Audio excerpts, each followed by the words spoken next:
ನಮಸ್ಕಾರ, ನೀವು ನೋಡ್ತಾ ಇದ್ದೀರಾ ಏಷ್ಯಾನೆಟ್ ಸುವರ್ಣ ನ್ಯೂಸ್. ನಾನು ಅಜಿತ್ ಹನುಮಕ್ಕನವರ್. ಈಗ ಈ ವಾರದ ನ್ಯೂಸ್ ಅವರ್ ಸ್ಪೆಷಲ್ನಲ್ಲಿ ರಾಜಕಾರಣ, ಜಾತಿ ಗಣತಿ, ತಂತ್ರ ಪ್ರತಿತಂತ್ರ, ಷಡ್ಯಂತ್ರಗಳ ಬಗ್ಗೆ ಅನೇಕ ವಾರಗಳಿಂದ ಮಾತಾಡ್ತಾ ಇದ್ದೀವಿ. ನವರಾತ್ರಿ ನಡೀತಾ ಇದೆ, ನವದುರ್ಗೆಯರ ಆರಾಧನೆ ನಡೀತಾ ಇದೆ. ಇಂಥ ಸಂದರ್ಭದಲ್ಲಿ ಉಳಿದೆಲ್ಲ ವಿಷಯಗಳನ್ನು ಬದಿಗಿಟ್ಟು ಬೇರೊಂದು ವಿಷಯದ ಬಗ್ಗೆ ಮಾತನಾಡಬೇಕು ಅಂತ ಅನ್ನಿಸ್ತು. ಭಾರತೀಯ ಸಮಾಜದಲ್ಲಿ ಮಹಿಳೆ ಮತ್ತು ಭಾರತೀಯ ಧಾರ್ಮಿಕ ಪರಂಪರೆಯಲ್ಲಿ ಶಕ್ತಿಯ ಆರಾಧನೆ, ಸ್ತ್ರೀ ಶಕ್ತಿಯ ಆರಾಧನೆ, ಈ ವಿಷಯದ ಬಗ್ಗೆ ತಿಳ್ಕೋಬೇಕು ಮತ್ತು ತಿಳಿಸಬೇಕು ಅಂತ ಅನ್ನಿಸಿದಾಗ ಅತ್ಯುತ್ತಮ ಅತಿಥಿ ಯಾರು ಇವತ್ತಿನ ಕಾರ್ಯಕ್ರಮಕ್ಕೆ ಅಂತ ಯೋಚನೆ ಮಾಡಿದ್ವಿ. ಶತಾವಧಾನಿ ಆರ್ ಗಣೇಶ್ ಅವರಿಗಿಂತ ಉತ್ತಮ ಇನ್ಯಾರು? ಅವರೇ ನಮ್ಮ ಸ್ಟುಡಿಯೋದಲ್ಲಿದ್ದಾರೆ. ಕಾರ್ಯಕ್ರಮಕ್ಕೆ ಸ್ವಾಗತ ಶತಾವಧಾನಿಗಳೇ. ಅವ್ರನ್ನ ಪ್ರಶ್ನೆ ಮಾಡೋದಕ್ಕೆ ಅನೇಕರು ಬಂದಿದ್ದೀರಿ. ಯಾರು ರಾಜಕೀಯ ಪಕ್ಷದ ಕಾರ್ಯಕರ್ತರಲ್ಲ, ಸಂಘಟನೆಗಳವರಲ್ಲ, ಕುತೂಹಲಿಗಳು. ನಿಮ್ಮೆಲ್ಲರೂ ಕೂಡ ಕಾರ್ಯಕ್ರಮಕ್ಕೆ ಸ್ವಾಗತ. ಶತಾವಧಾನಿಗಳಿಗೆ ಮತ್ತೊಮ್ಮೆ ಕಾರ್ಯಕ್ರಮಕ್ಕೆ ಸ್ವಾಗತ. ಇವತ್ತಿನ ಈ ಸಬ್ಜೆಕ್ಟ್ನ ಆಲೋಚನೆ ಬಂದದ್ದು, ಒಬ್ಬ ಆಧ್ಯಾತ್ಮಿಕ ಗುರುವಿಗೆ ಒಬ್ಬ ಮಹಿಳೆಯೊಬ್ಬರು ಪ್ರಶ್ನೆ ಕೇಳ್ತಾ ಇದ್ದದ್ದನ್ನು ನೋಡಿದೆ ನಾನು. ಆಧ್ಯಾತ್ಮಿಕ ಮಾರ್ಗದಲ್ಲಿ ಸಾಗಬೇಕು ಅಂದುಕೊಂಡಿರುವಂತಹ ಮಹಿಳೆಗೆ ಗುರು ಪುರುಷನಾಗಿದ್ದರೆ ಒಳ್ಳೆಯದಾ, ಸ್ತ್ರೀಯಾಗಿದ್ದರೆ ಒಳ್ಳೆಯದಾ ಅಂತ ಪ್ರಶ್ನೆ ಕೇಳಿದ್ರು ಆ ಮಹಿಳೆ.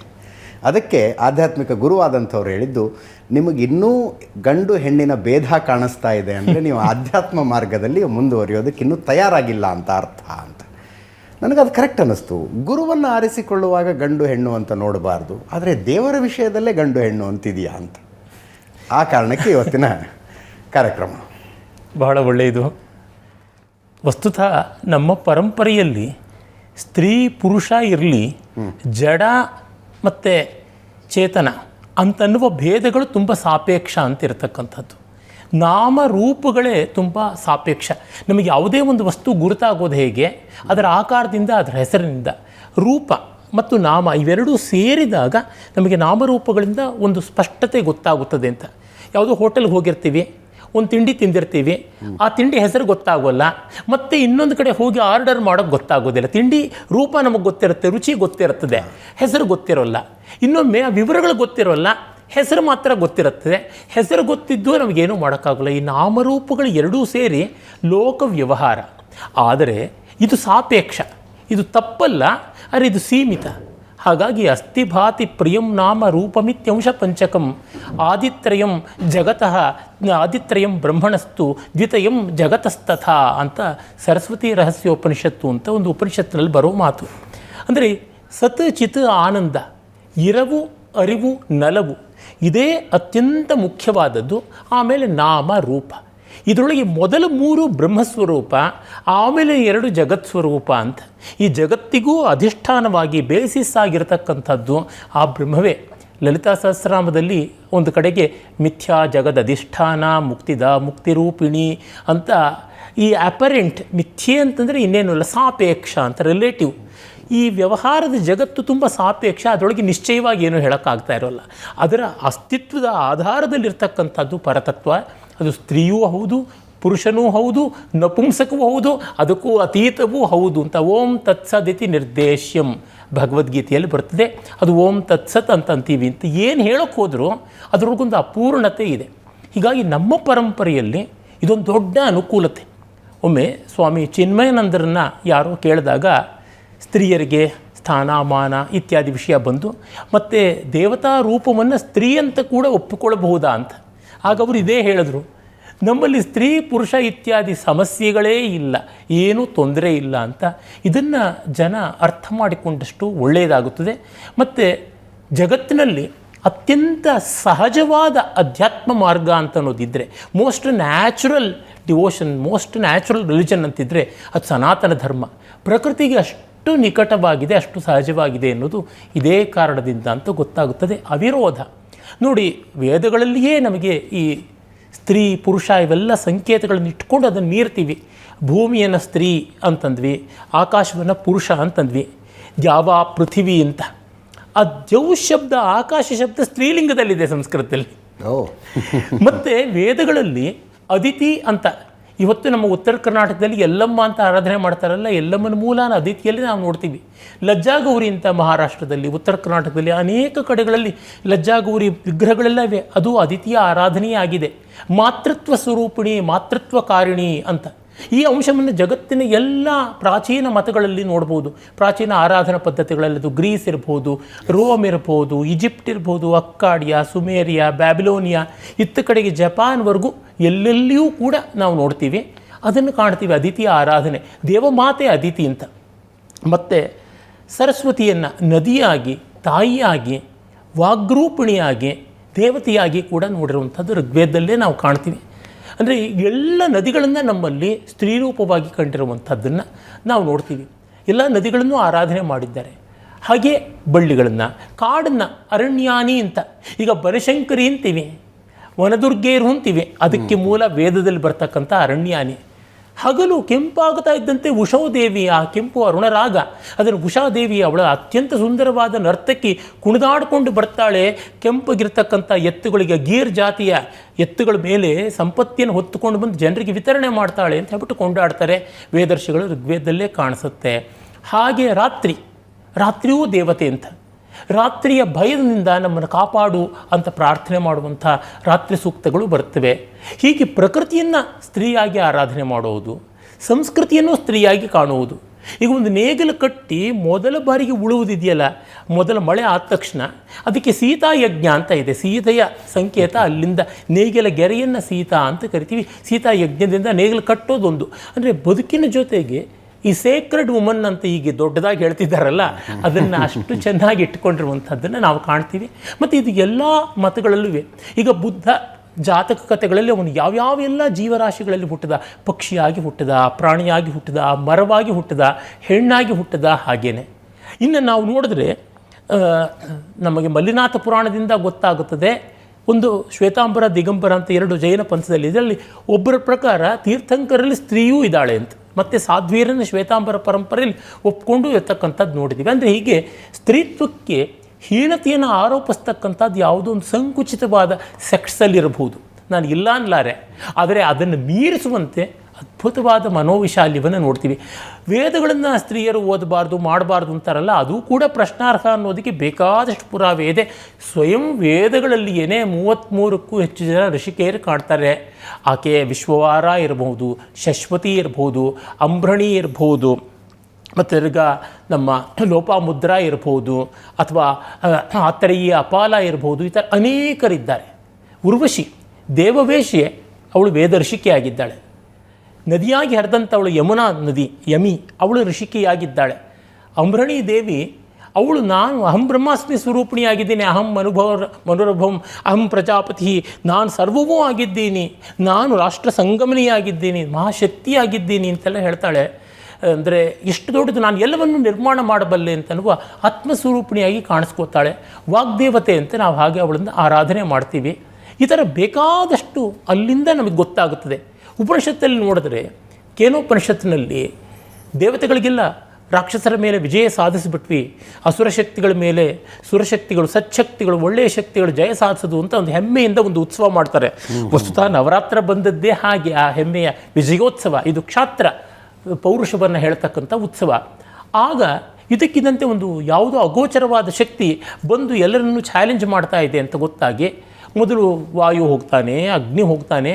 ವಾಯುವಿಗೆ ಆ ಒಂದು ಅಲೌಕಿಕ ಶಕ್ತಿ ಯಕ್ಷ ಎದುರುಗಿಟ್ಟ ಫುಲ್ ಕಡ್ಡಿಯನ್ನು ಹಾರಿಸೋಕ್ಕಾಗೋಲ್ಲ, ಅಗ್ನಿಗೆ ಸುಡೋಕ್ಕಾಗೋಲ್ಲ.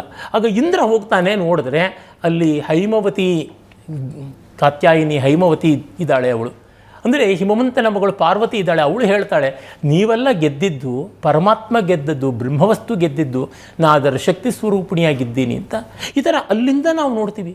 ಹೋಮಗಳು, ಯಜ್ಞಗಳಲ್ಲೆಲ್ಲ ಅಗ್ನಿಯನ್ನು ಆರಾಧನೆ ಮಾಡ್ತೀವಲ್ಲ, ಅಗ್ನಿಗೆ 7 ನಾಲಿಗೆಗಳು, ಸಪ್ತಜಿಹ್ವ ಅಂತ ಕರಿತೀವಿ. 7 ಜ್ವಾಲೆಗಳು, ಕಾಲಿ, ಕರಾಳಿ, ಮನೋಜವ, ವಿಸ್ಫುಲಿಂಗಿನಿ ಅಂತೆಲ್ಲ ಇವೆ. ಅವೆಲ್ಲ ಈ ಸಪ್ತಮಾತ್ರಿಕೆಯರ ಮೂಲವಾಗಿರ್ತಕ್ಕಂಥದ್ದು.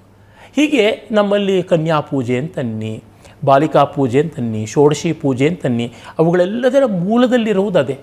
ಏನಾಗಿದೆ, ಕೆಲವು ಮತಗಳಿಗೆ ಎಲ್ಲಿಯೋ ಯಾರೋ ಇರ್ತಕ್ಕಂಥವ್ರು ಮಾತ್ರ ಗಂಡಸು ದೇವರು ಅಂತ, ಆಗಿಬಿಟ್ಟು ಆ ಗಂಡಸಿಗೆ ಆಕಾರ ಇದೆಯೋ ಇಲ್ವೋ ಅದು ಗೊತ್ತಿಲ್ಲ ಅಂತ ಆಗಿಬಿಟ್ಟು ಎಲ್ಲೆಲ್ಲಿಯೂ ಪರಮಾತ್ಮನನ್ನು ಎಲ್ಲೆಲ್ಲಿಯೂ ಪರತತ್ವವನ್ನು ಕಾಣೋದವ್ರಿಗೆ ಜೀರ್ಣಿಸ್ಕೊಳ್ಳೋಕ್ಕಾಗಲಿಲ್ಲ, ಅರ್ಥ ಮಾಡ್ಕೊಳ್ಳೋಕ್ಕಾಗಲಿಲ್ಲ. ನೋಡಿ, ಬಹಳ ಸರಳ. ಮೊನ್ನೆ ತಾನೇ ಮಹಾಲಯ ಅಮಾವಾಸ್ಯೆ ಆಯಿತು. ನಾವು ಕರೆದಂತಹ ಆ ಬ್ರಾಹ್ಮಣರಲ್ಲಿ ನಮ್ಮ ಪಿತೃಗಳನ್ನು ಕಾಣ್ತೀವಿ ಅಂತ. ಕಾಗಿಯಲ್ಲಿ ಪಿತೃಗಳನ್ನು ಕಾಣ್ತೀವಿ, ಬ್ರಾಹ್ಮಣರಲ್ಲಿ ಹೋಗ್ರಿ ತಿರಿಯಕ್ ಜಂತುಗಳಲ್ಲಿ ಹೊಲಕಾಗಿ ಅಂತ ಅಂತೀವಪ್ಪ ಅದನ್ನು. ಆ ಕಾಗಿಯಲ್ಲಿ ನಾವು ಅದು ಕಾಗೆ ಪಿಂಡ ಮುಟ್ಟದೇ ಇದ್ದರೆ ಸದ್ಗತಿ ಬರಲಿಲ್ಲ ಅಂತಂತೀವಿ. ಆ ರೀತಿಯಲ್ಲಿ ಕಾಕಪಿಂಡ ಸ್ವೀಕಾರ ಮಾಡಬೇಕು ಅಂತೀವಿ. ನೀರಿನಲ್ಲಿ ಜಲಚರಗಳಿಗಾಗಿ ಅದನ್ನು ಬಿಡ್ತೀವಿ, ಅಥವಾ ಪಿಂಡಗಳಲ್ಲಿ ಪಿತೃಗಳನ್ನು ಆವಾಹನೆ ಮಾಡಿರ್ತಕ್ಕಂಥದ್ದನ್ನು ತೆಗೆದುಕೊಂಡು ಹೋಗಿ ಗೋವುಗಳಿಗೆ ಕೊಟ್ಟು ಬರ್ತೀವಿ. ಅಲ್ಲೆಲ್ಲ ನಾವು ಪಿತೃದೇವತೆಗಳನ್ನು ಕಾಣುವವರಿಗೆ ನಮಗೆ ಮೊನ್ನೆ ಆಯ್ತಲ್ಲ ಗೌರಿ ಹಬ್ಬ, ಭಾದ್ರಪದ ಮಾಸದ ಆರಂಭದಲ್ಲಿ ಅಲ್ಲಿ ಗೌರಿ ಪೂಜೆ ಮಾಡುವಾಗ ಮತ್ತೊಬ್ಬ ಹೆಣ್ಣನ್ನು ಪರದೇವತೆಯಿಂದ ಭಾವಿಸಿ ಪೂಜೆ ಮಾಡಿರ್ತೀವಿ. ಹಬ್ಬಗಳವರೆಗೂ ಹೋಗಬೇಕಾಗಿಲ್ಲ, ಒಂದು ಮದುವೆ ಮಾಡಲಿ, ಒಂದು ಸಮಾರಂಭ ಮಾಡಲಿ, ಸುಮಂಗಲಿ ಪ್ರಾರ್ಥನೆ ಅಂತ ಮಾಡ್ತೀವಿ. ಹಾಗೆ ಮಾಡುವಾಗ ಆ ಹೆಣ್ಣು ಮಗಳನ್ನು ಪರದೇವತೆಯಿಂದ ಭಾವಿಸಿ ಪೂಜೆ ಮಾಡೋದಾಗುತ್ತದೆ. ಹಾಗೆ ಪೂಜೆ ಮಾಡುವಾಗ ನಿನ್ನೆವರೆಗೂ ಅವಳು ನಮ್ಮ ಎದುರಿಗೆ ಓಡಾಡ್ಕೊಂಡಿರ್ತಕ್ಕಂಥ ಹುಡುಗಿ, ನಮ್ಮ ಪಕ್ಕದ ಮನೆ ಮಗು, ಅವಳೊಂದು ಕನ್ಯಾ ಮುತ್ತ ಇದೆ ಅಂತ ಕೂಡಿಸ್ತೀವಿ. ನಮ್ಮ ಮನೆಯ ಸೊಸೆ, ನಮ್ಮ ಮನೆಯ ಅಕ್ಕ ತಂಗಿ ಇವರುಗಳನ್ನು ಕೂಡಿಸ್ತೀವಿ. ಅವರಿಗೆ ತಾಯಿಯಾದವಳೆ ಮಗಳಿಗೆ ಪಾದ ತೊಳೆದು ಮಾಡ್ತಾಳೆ. ನಮ್ಮ ಮನೆಗಳಲ್ಲಿ ನಾನು ನೋಡಿದ್ದೀನಿ, ಮದುವೆ ಮಾಡಬೇಕು, ಉಪನಯನ ಮಾಡಬೇಕು ಅಂತಂದಾಗ ಹೆಣ್ಣು ಮಗಳಿಗಿಂತ ದೊಡ್ಡ ಮುತ್ತೈದೆ ಇಲ್ಲ ಅಂತ ತಾಯಿಯಾದವಳು ಮಗಳ ಕಾಲನ್ನು ತೊಳೆದು ಲಕ್ಷಣವಾಗಿ ಅರಿಶಿನ ಹಚ್ಚಿ ಕುಂಕುಮ ಇಟ್ಟು ಪುಷ್ಪಾದಿಗಳಿಂದ ಪೂಜೆ ಮಾಡ್ತಾಳೆ. ಅಂದರೆ ಅವಳನ್ನು ನಮ್ಮ ಮಗಳು ಅಂತೆಲ್ಲ ಪೂಜೆ ಮಾಡೋದು. ಅಲ್ಲಿ ದೇವತೆಗಳನ್ನು ಆವಾಹನೆ ಮಾಡ್ತೀವಿ. ಒಂದು ಚೊಂಬಿನೊಳಗೆ, ಒಂದು ಕಲಶದೊಳಗೆ ಸಪ್ತ ಸಾಗರಗಳನ್ನು, ಸಪ್ತ ಸಿಂಧುಗಳನ್ನು ಆವಾಹನೆ ಮಾಡೋ ಶಕ್ತಿ ಇದ್ದವರಿಗೆ, ಒಂದು ಮೂರ್ತಿಯಲ್ಲಿ ಪರತತ್ವವನ್ನೇ ಆವಾಹನ ಮಾಡೋವರಿಗೆ, ಒಂದು ಮಾನವನಲ್ಲಿ ನಮ್ಮಂತೆ ಇರತಕ್ಕಂಥ ಮನುಷ್ಯರ ದೇವತೆಯನ್ನು ಕಾಣೋದು ಕಷ್ಟ ಇಲ್ಲ. ಇದು ಅವರಿಗೆ ಜೀರ್ಣಿಸಿಕೊಳ್ಳೋಕ್ಕಾಗಲಿಲ್ಲ. ಅದಕ್ಕೆ ನಿಮಗೆ ಯಾವುದು ಪವಿತ್ರ ಅಂತ, ವಾಟ್ ನಾಟ್ ಅಂತ ಕರೀಬೇಕು. ನಿಮಗೆ ಯಾವುದು ದೇವರಲ್ಲ ಅಂದರೆ ಯಾವುದು ದೇವರಲ್ಲ ಅಂತ ನಾವು ಮತ್ತೆ ಪ್ರಶ್ನೆ ಮಾಡಬೇಕಾಗುತ್ತದೆ. ಈ ರೀತಿ ಜಗತ್ತನ್ನು ಆಧರಿಸ್ತಕ್ಕಂಥ ದೃಷ್ಟಿ ಇರೋದ್ರಿಂದ ಸ್ತ್ರೀ ಅನ್ನೋದಕ್ಕೆ ಒಂದು ಪ್ರತ್ಯೇಕವಾಗಿ ಕೊಟ್ಟಿದ್ದೀವಿ ಅಂತ ನಾವು ಡಿಫೆನ್ಸಿವ್ ಆಗಿ ಹೋಗೋದಿದೆಯಲ್ವಾ, ಇದೇ ದೊಡ್ಡ ಅವಿವೇಕ ಅಂತ ಅನಿಸುತ್ತೆ. ಇಲ್ಲ, ನಮ್ಮಲ್ಲಿ ಇದೆ ಅಂತ ಹೇಳೋಕೆ ಹೋಗೋದು ಹೇಗಿದೆ ಅಂತಂದರೆ, ಅಯ್ಯೋ ದೇವ, ಇದೆಂಥ ಅವಿವೇಕ. We should never be diffident. ನಾವು ಬಹಳ ಧೈರ್ಯವಾಗಿ ಹೆಮ್ಮೆಯಿಂದ ಹೇಳಿಕೊಳ್ಬೇಕಾದದ್ದು ಅಂತ ನನಗೆ ಅನಿಸುತ್ತೆ. ತುಂಬ ದೊಡ್ಡ ಪರಂಪರೆ. ನೋಡಿ, ನೀವು ಕೇಳಿದ್ರಲ್ಲ, ಹೆಣ್ಣು ಮಗಳು ಅಧ್ಯಾತ್ಮದಲ್ಲಿ ಮಾರ್ಗದರ್ಶಿಕೆ ಆಗ್ಬೋದು ಅಂತ ಯೋಗ ವಾಸಿಷ್ಠದಂಥ ಮಹಾಗ್ರಂಥ ಇದೆ. ಶ್ರೀರಾಮನಿಗೆ ವಸಿಷ್ಠ ಮಹರ್ಷಿಗಳು ಉಪದೇಶ ಮಾಡಿದ ತತ್ವ ಅಂತ ಅದ್ಭುತವಾದ ಗ್ರಂಥ. ಅಲ್ಲಿ ಚೂಡಾಲ ಅಂತ ಒಬ್ಬ ರಾಣಿ ಬರ್ತಾಳೆ. ಅವಳು ತನ್ನ ಗಂಡನಿಗೆ ತತ್ವೋಪದೇಶ ಮಾಡ್ತಾಳೆ, ಗಂಡನಿಗೆ ಹೆಂಡತಿ ಗುರುವಾಗ್ತಾಳೆ.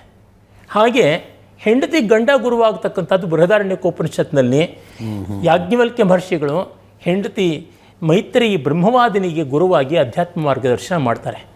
ಮಗ ತಂದೆಗೆ ಗುರುವಾಗತಕ್ಕಂಥದ್ದನ್ನು ನಾವು ನೋಡ್ತೀವಿ ನಚಿಕೇತ ಮೊದಲಾದವರ ಸನ್ನಿವೇಶದಲ್ಲಿ. ತಂದೆ ಮಗನಿಗೆ ಗುರುವಾದದ್ದನ್ನು ಶ್ವೇತಕೇತು ಉದ್ದಾಲಕಾರುಣಿ ಈ ಥರ ಸಂದರ್ಭಗಳಲ್ಲಿ ನೋಡ್ತೀವಿ. ಅಷ್ಟ್ಯಾಕೆ ಪ್ರಾಣಿಗಳು ಪಕ್ಷಿಗಳು ಎಲ್ಲ ಗುರುವಾಗಿದ್ದು ನೋಡ್ತೀವಿ. ನಮ್ಮ ಪರಂಪರೆಯಲ್ಲಿ ನಾರದ ಮಹರ್ಷಿಗಳಿಗೆ ಸಂಗೀತ ಕಲ್ತ್ಕೊಳ್ಬೇಕು ಅಂದಾಗ ಹೋಗ್ಬಿಟ್ಟು ಗಾನ ಬಂದು ಅಂತ ಒಬ್ಬ ಗೂಬೆ ಹತ್ರ ಪಾಠ ಕಲ್ತರು ಅಂತ, ಲಿಟ್ರಲಿ ಗೂಬೆ ಹತ್ರ ಪಾಠ ಕಲ್ತರು.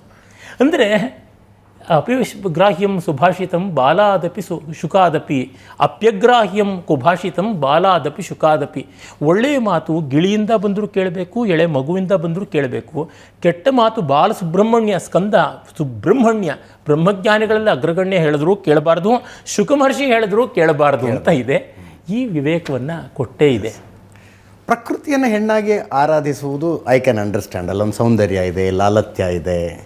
ಆದರೆ ಶಕ್ತಿಯನ್ನು ಹೆಣ್ಣಾಗಿ ಆರಾಧಿಸುವಂಥದ್ದು ತುಂಬ ಇದರ ತರ್ಕವನ್ನು ಹೇಳಿದಂಗೆ ಕಾರಣ ಇಷ್ಟೇ.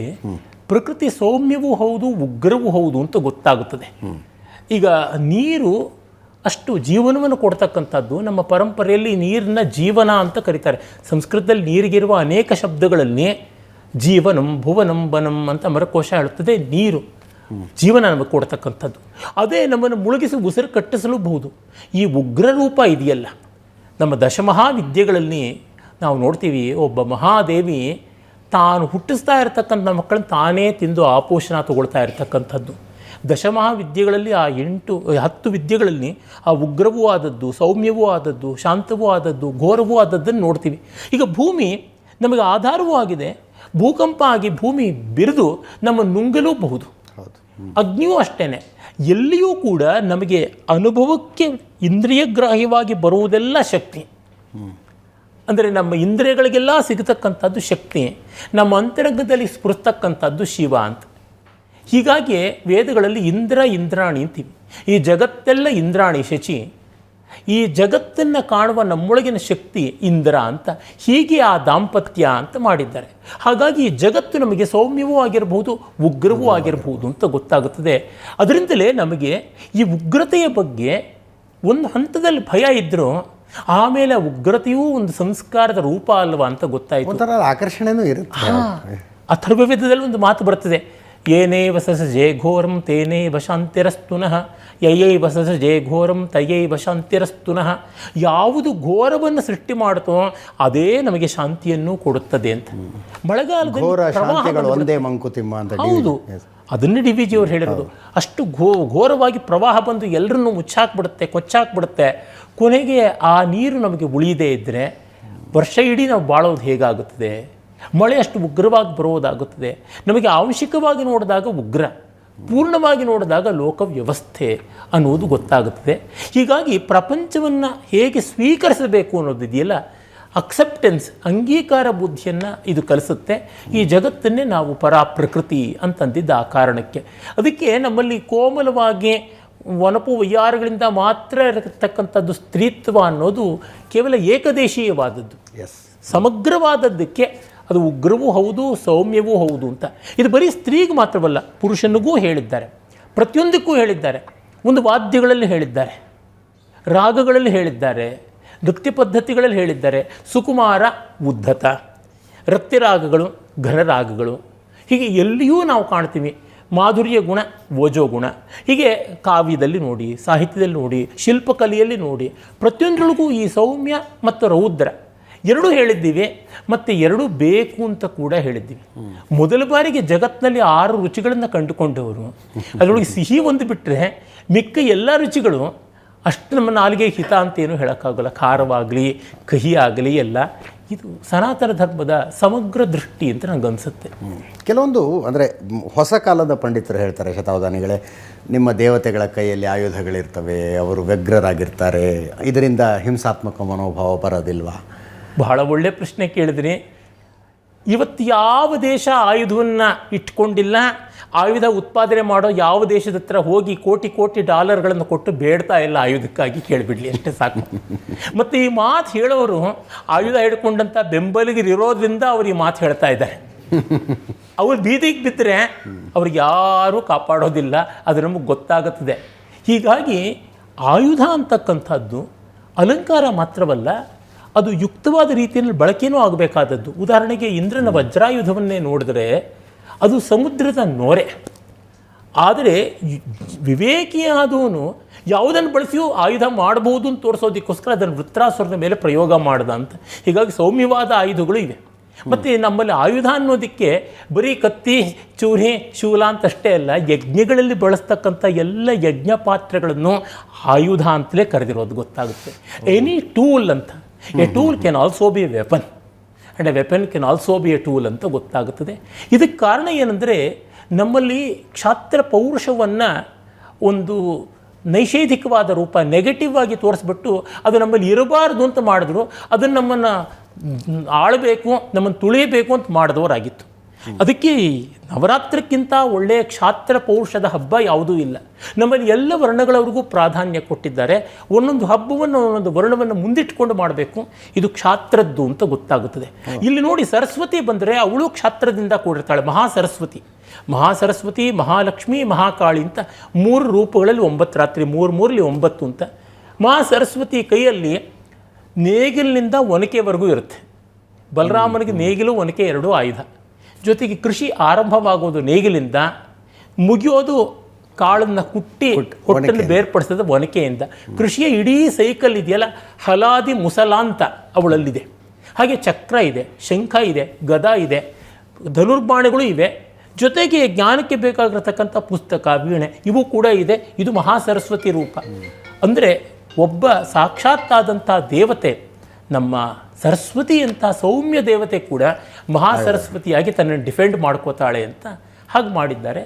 ಮತ್ತು ಅವರು ಬರೀ ಆಯುಧ ಮಾತ್ರ ಇಟ್ಕೊಂಡಿಲ್ಲ. ಅವರು ಸದಾಕಾಲ ಅದಕ್ಕೇನು ಅರಳ್ಡೇಟು ಫೆವಿಕಾಲ್ ಹಾಕ್ಕೊಂಡು ಫಿಕ್ಸ್ ಮಾಡ್ಕೊಂಡಿಲ್ಲ. ಬೇರೆ ಬೇರೆ ರೀತಿಯಲ್ಲೂ ಇರ್ತಾರೆ. ಈಗ ಶಿವ ದಕ್ಷಿಣಾಮೂರ್ತಿಯಾಗಿದ್ದಾಗ ಅವನ ಕೈಯಲ್ಲಿ ಶೂಲವೂ ಇರೋದಿಲ್ಲ, ಚಿನ್ಮುದ್ರೆ ಹಿಡಿದಿರ್ತಾನೆ.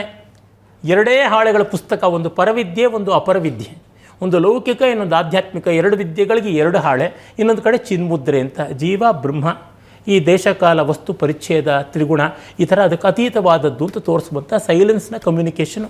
ಮತ್ತೊಂದು ಕೈಯಲ್ಲಿ ಅಗ್ನಿ, ಇನ್ನೊಂದು ಕೈಯಲ್ಲಿ ಡಮರುಗ. ಅವು ಯಾವುದು ಜ್ಞಾನ ಮತ್ತು ತಿರ್ಗ ನಾದ, ಅಷ್ಟೇ ಆ ರೀತಿಯಾದದ್ದು. ಇನ್ನು ಮಹಾವಿಷ್ಣು ಬದರಿಕಾಶ್ರಮದಲ್ಲಿ ತಪೋಮೂರ್ತಿಯಾಗಿದ್ದಾಗ ಅವನ ಕೈಯಲ್ಲಿ ಗದಾ, ನಂದಕ ಮತ್ತು ಕೌಮೋದಕಿ, ಶಾರ್ಂಗ ಈ ಥರದ್ದು ಯಾವುದೂ ಇರೋದಿಲ್ಲ ಅಂತಲೂ ಗೊತ್ತಾಗುತ್ತದೆ. ಹೀಗಾಗಿ ದೇವತೆಗಳು ಅವ್ರ ಇಚ್ಛೆ ಬಂದಂತೆ ಅವರು ಲೀಲೆಗೆ ತಕ್ಕಂಥ ಆಯುಧ ಹಿಡ್ಕೋತಾರೆ. ಈಗ ಗೋಪಾಲಕೃಷ್ಣ ಹೇಗೋ ಹಾಗೆ ಅವನು ಚಕ್ರಧಾರಿ ಕೃಷ್ಣನೂ ಇದ್ದಾನೆ. ಡಿ ವಿ ಜಿ ಅದಕ್ಕೆ ಒಂದು ಕಡೆ ತುಂಬ ಚೆನ್ನಾಗಿ ಕೃಷ್ಣನ ಬಗ್ಗೆ ಬರೀತಾರೆ. ವೇಣುಸ್ವಾನಮೋ ಪಾಂಚಜನ್ಯ ರವಮೋ ಗೀತೋಕ್ತ ಗಾಂಭೀರ್ಯಮೋ ಮೌನಿ ಸ್ನೇಹಮೋ ಗೋಪಿಕಾ ಪ್ರಣಯಮೋ ಕೌಂತೆಯ ವಾತ್ಸಲ್ಯಮೋ ಸೇನಾ ಅನಿತ್ವಮೋ ರಾಜ್ಯತಂತ್ರ ನೇಮೋ ಚಕ್ರಾಸ್ತ್ರ ಸಂಧಾನಮೋ ನಾನಾ ಜೀವನ ಧರ್ಮರಂಗಗಳೊಳ ಆದರ್ಶಂ ಯಶೋದಾಸುತಂ. ಅವನು ಗೋಕುಲದಲ್ಲಿದ್ದಾಗ ಕೊಳಲು ಸಾಕಾಗ್ತಾ ಇತ್ತು, ದನಗಳನ್ನು ನೋಡ್ಕೊಳ್ಳೋಕ್ಕೆ ಚಾವಟಿ ಸಾಕಾಗ್ತಾ ಇತ್ತು. ಆದರೆ ಮಥುರೆಗೆ ಬಂದ ಮೇಲೆ ಕೊಳಲು ಆಗೋಲ್ಲ, ಶಂಖಾನೇ ಬೇಕು. ಆಗ ಅವನಿಗೆ ಬೇಕಾಗಿರ್ತಕ್ಕಂಥ ಚಕ್ರವೇ. ಅಂದರೆ ಜನವನ್ನು ನೋಡಿ ಅದಕ್ಕೆ ತಕ್ಕಂಥದ್ದು ಅಂತ ಮಾಡಿಕೊಂಡಿರೋದು ನೋಡ್ತೀವಿ. ಶ್ರೀರಾಮನಲ್ಲಿಯೂ ನಾವು ಅದನ್ನೇ ಕಾಣ್ತೀವಿ. ಮತ್ತು ಮಹಾದೇವನ ಕೈನಲ್ಲಿರ್ತಕ್ಕಂಥ ಬಿಲ್ಲು ಪಿನಾಕಕ್ಕೆ ಇನ್ನೊಂದು ಹೆಸರೇನೆಂದರೆ ಧರ್ಮ ಅಂತ ಅದಕ್ಕೆ ಹೆಸರು. ಅಜಗವ ಅಂತ ಅದಕ್ಕೊಂದು ಹೆಸರಿದೆ, ಧರ್ಮ ಅಂತ ಒಂದು ಹೆಸರಿದೆ. ಧರ್ಮವನ್ನು ಧನುಸ್ಸಾಗಿ ಇಟ್ಕೊಂಡಿರೋದು ಅಂತ. ಧರ್ಮ ಅಂದರೆ ಎಲ್ಲನೂ ತಾಳಿಸುವ ಬಾಳಿಸುವ ಶಕ್ತಿ, ಸಸ್ಟೈನಿಂಗ್ ಫೋರ್ಸ್. ಅದು ಮತವಲ್ಲ, ರಿಲಿಜನ್ ಅಲ್ಲವೇ ಅಲ್ಲ. ಹೀಗಾಗಿ ಧರ್ಮವನ್ನು ಆಯುಧವಾಗಿ ಹೊಂದಿದ್ದಾರೆ ಅಂತ. ಅದರಿಂದ ಯಾರನ್ನೂ ನಿರಾಕರಣೆ ಮಾಡುವಂತಿಲ್ಲ. ಮತ್ತು ಜೈನ ಬೌದ್ಧ ಪರಂಪರೆಗಳಲ್ಲಿ ನೋಡಿದ್ರೂ ಕ್ಷತ್ರಿಯೋತ್ತಮರೇ ಅಲ್ಲಿಂದ ಬಂದದ್ದು ನೋಡ್ತೀವಿ. ಮತ್ತು ಅವರು ಯಾರೂ ಕೂಡ ತಮ್ಮ ಅನುಯಾಯಿಗಳನ್ನು ನೀವು ಆಯುಧಗಳನ್ನು ಬಿಸಾಕ್ಬಿಟ್ಟು ಬದುಕಿ ಅಂತ ಎಂದೂ ಹೇಳಿದ್ದು ಕಾಣಿಸೋದಿಲ್ಲ. ಬುದ್ಧನಂಥ ಮಹಾಬುದ್ಧ ಆತ ಲಿಚ್ಛವಿಗಳಿಗೆ ಕೊಟ್ಟ ಸಂದೇಶ ನೋಡಿದ್ರೆ ಗೊತ್ತಾಗುತ್ತೆ. ಸಪ್ತಶೀಲ ಅಂತ 7 ಸಂದೇಶ ವಾಕ್ಯಗಳು ಕೊಟ್ಟಿದ್ದು. ನೆಹರು ಹೇಳಿದ ಪಂಚಶೀಲ ಅಲ್ಲ, ಸಪ್ತಶೀಲ ಹೇಳಿದ್ದು. ಆ ಸಪ್ತಶೀಲದಲ್ಲಿ ನೀವು ಬಲಿಷ್ಠರಾಗಿರಿ, ನಿಮ್ಮ ಸಂಸ್ಥಾಗಾರದಲ್ಲಿ ಅಂದರೆ ಅವ್ರದ್ದು ಅಸೆಂಬ್ಲಿ ಅಲ್ಲಿ ನಗಾರಿ ಶಬ್ದ ಕೇಳ್ತಾ ಇದ್ದಂತೆ ನೀವೆಲ್ಲ ಆಯುಧಗಳನ್ನು ಹಿಡ್ಕೊಂಡು ಆಪತ್ಕಾಲದಲ್ಲಿ ಬರಬೇಕು. ಎಲ್ಲಿವರೆಗೂ ನಿಮ್ಗೆ ಒಗ್ಗಟ್ಟಿರುತ್ತೋ, ನಿಮ್ಮನ್ನು ನೀವು ಸಮರ್ಥಿಸ್ಕೊಳ್ತೀರೋ ಅಜಾತಶತ್ರು ವಿರುದ್ಧ, ಅಲ್ಲಿವರೆಗೂ ನೀವು ಲಿಚ್ಛವಿಗಳ ಗಣತಂತ್ರಕ್ಕೆ ಭಂಗ ಇಲ್ಲ ಅಂತ ಹೇಳಿದ್ದು ನಮಗೆ ಗೊತ್ತಾಗುತ್ತದೆ. ಇನ್ನು ಆದರೆ ಆ ಫೆಸಿಲಿಟಿನ ಮಹಾವೀರ ಕೊಡಲಿಲ್ಲ ಅನುಯಾಯಿಗಳಿಗೆ. ಒಂದು ಏನಂದರೆ ಮಹಾವೀರ ಸ್ವಾಮಿ ಅಣುವ್ರತಗಳನ್ನು ಮಾಡಿ ಅಂತ ವಿಚಾರರಿಗೆ ಹೇಳೋ ಮೂಲಕವಾಗಿ ಗೃಹಸ್ಥರು ರಾಜರು ಎಲ್ಲ ಅಣುವ್ರತಗಳನ್ನು ಮಾಡ್ತಾರೆ. ಮಹಾವ್ರತಗಳನ್ನು ದೊಡ್ಡವರಾದಂಥವರು ತಪಸ್ವಿಗಳು, ಸಾಧ್ವಿಗಳು, ಶ್ರಾವಕರು ಇವರೆಲ್ಲ ಮಾಡ್ತಾರೆ. ಹಾಗಾಗಿ ಅಣುವ್ರತಗಳು ಮಾಡೋರಿಗೆ ಆಯುಧ ಇದ್ದೇ ಇದೆ, ಅದಕ್ಕೇನು ತೊಂದರೆ ಕೊಟ್ಟಿಲ್ಲ. ಎಲ್ಲಿ ಕುಟುಂಬ ಜೀವನ ಇರುತ್ತೋ ಅಲ್ಲಿ ಹಿಂಸೆ ಅನಿವಾರ್ಯ, ಆಯುಧ ಅನಿವಾರ್ಯ. ಆದರೆ ಅದನ್ನು ಧರ್ಮದ ಚೌಕಟ್ಟಲ್ಲಿ ಮಾಡಿ ಅಂತ ಆತ್ಮರಕ್ಷಣೆ ಮಾಡ್ಕೊಳ್ಳೋದಂತೂ ಬಹಳ ಮುಖ್ಯವಾದದ್ದು ಅನ್ನೋದನ್ನು ನಮ್ಮ ಇಡೀ ನೆಲದ ಎಲ್ಲ ಮತಗಳು ಎಲ್ಲ ಪರಂಪರೆಗಳು ಹೇಳಿವೆ. ಮತ್ತು ಅಲ್ಲಿ ಸ್ತ್ರೀ ಪುರುಷರಿಗೆ ತಾರತಮ್ಯವನ್ನು ಮಾಡಿಲ್ಲ. ನಿಜ, ಅಲ್ಲಿ ಇಲ್ಲಿ ಕಾಣಿಸುತ್ತೆ, ಪ್ರಾಕ್ಟಿಕಲ್ ಆದ ರೀಸನ್ಸಿಂದ ಮಾಡಿದ್ದಾರೆ ಹೊರತು ಐಡಿಯಲಿಸಮ್ ಅಂತೀವಲ್ಲ ಅಲ್ಲಿ ಎಲ್ಲೂ ಇಲ್ಲ. ಓಕೆ, ಈಗ ಬುದ್ಧ ಭಿಕ್ಷುಣಿಯರಿಗೆ ಕೊಟ್ಟಂಥ ಒಂದು ಚೌಕಟ್ಟಿದೆಯಲ್ಲ, ಅದಕ್ಕೆ ಹೋಲಿಸಿದ್ರೆ ಭಿಕ್ಷುಗಳಿಗೆ ಇನ್ನೂ ಹೆಚ್ಚಿನ ಅಧಿಕಾರ ಕೊಟ್ಟಂತೆ ಕಾಣುತ್ತದೆ.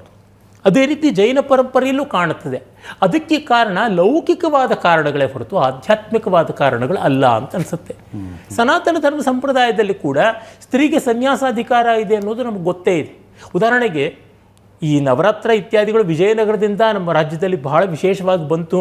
ಮೈಸೂರು ಅರಸರು ಮಾಡಿದ್ರು ಅಂತ ಗೊತ್ತಿದೆ. ಆ ವಿಜಯನಗರ ಸಿಂಹಾಸನ ಸ್ಥಾಪನೆ ಮಾಡಿದವರು ವಿದ್ಯಾರಣ್ಯ ಸ್ವಾಮಿಗಳು. ವಿದ್ಯಾರಣ್ಯ ಸ್ವಾಮಿಗಳ ಜೀವನ್ಮುಕ್ತಿ ವಿವೇಕದಲ್ಲಿ ಸ್ತ್ರೀಯರಿಗೆ ಸನ್ಯಾಸಾಧಿಕಾರ ಇದೆ ಅಂತ ಸ್ಪಷ್ಟವಾಗಿ ಬರೆದಿದ್ದಾರೆ. ಹಾಗಾಗಿ ಸ್ತ್ರೀಯರಿಗೆ ಇದಕ್ಕಿಲ್ಲ ಅಧಿಕಾರ, ಅದಕ್ಕಿಲ್ಲ ಅಂತಲ್ಲ, ಅಧಿಕಾರ ವ್ಯಕ್ತಿಯೋಗ್ಯತೆಯಿಂದ ಬರ್ತದೆ. ಉದಾಹರಣೆಗೆ ನನ್ನ ಗುರುಗಳು ನನಗೆ ಗಣಿತವನ್ನು ಇಂಜಿನಿಯರಿಂಗಲ್ಲಿ ಪಾಠ ಮಾಡಿದವರು, ಅವರು ಈಗ ಇಲ್ಲ, ದಿವಂಗತರು, ತುಂಬ ಸಾಂಪ್ರದಾಯಿಕವಾದ ಕುಟುಂಬದಲ್ಲಿ ಬಂದರು. ಶೃಂಗೇರಿ ಮಠಕ್ಕೆ ಬಹಳ ಶ್ರದ್ಧೆಯಿಂದ ನಡ್ಕೊಳ್ತಾ ಇದ್ದರು.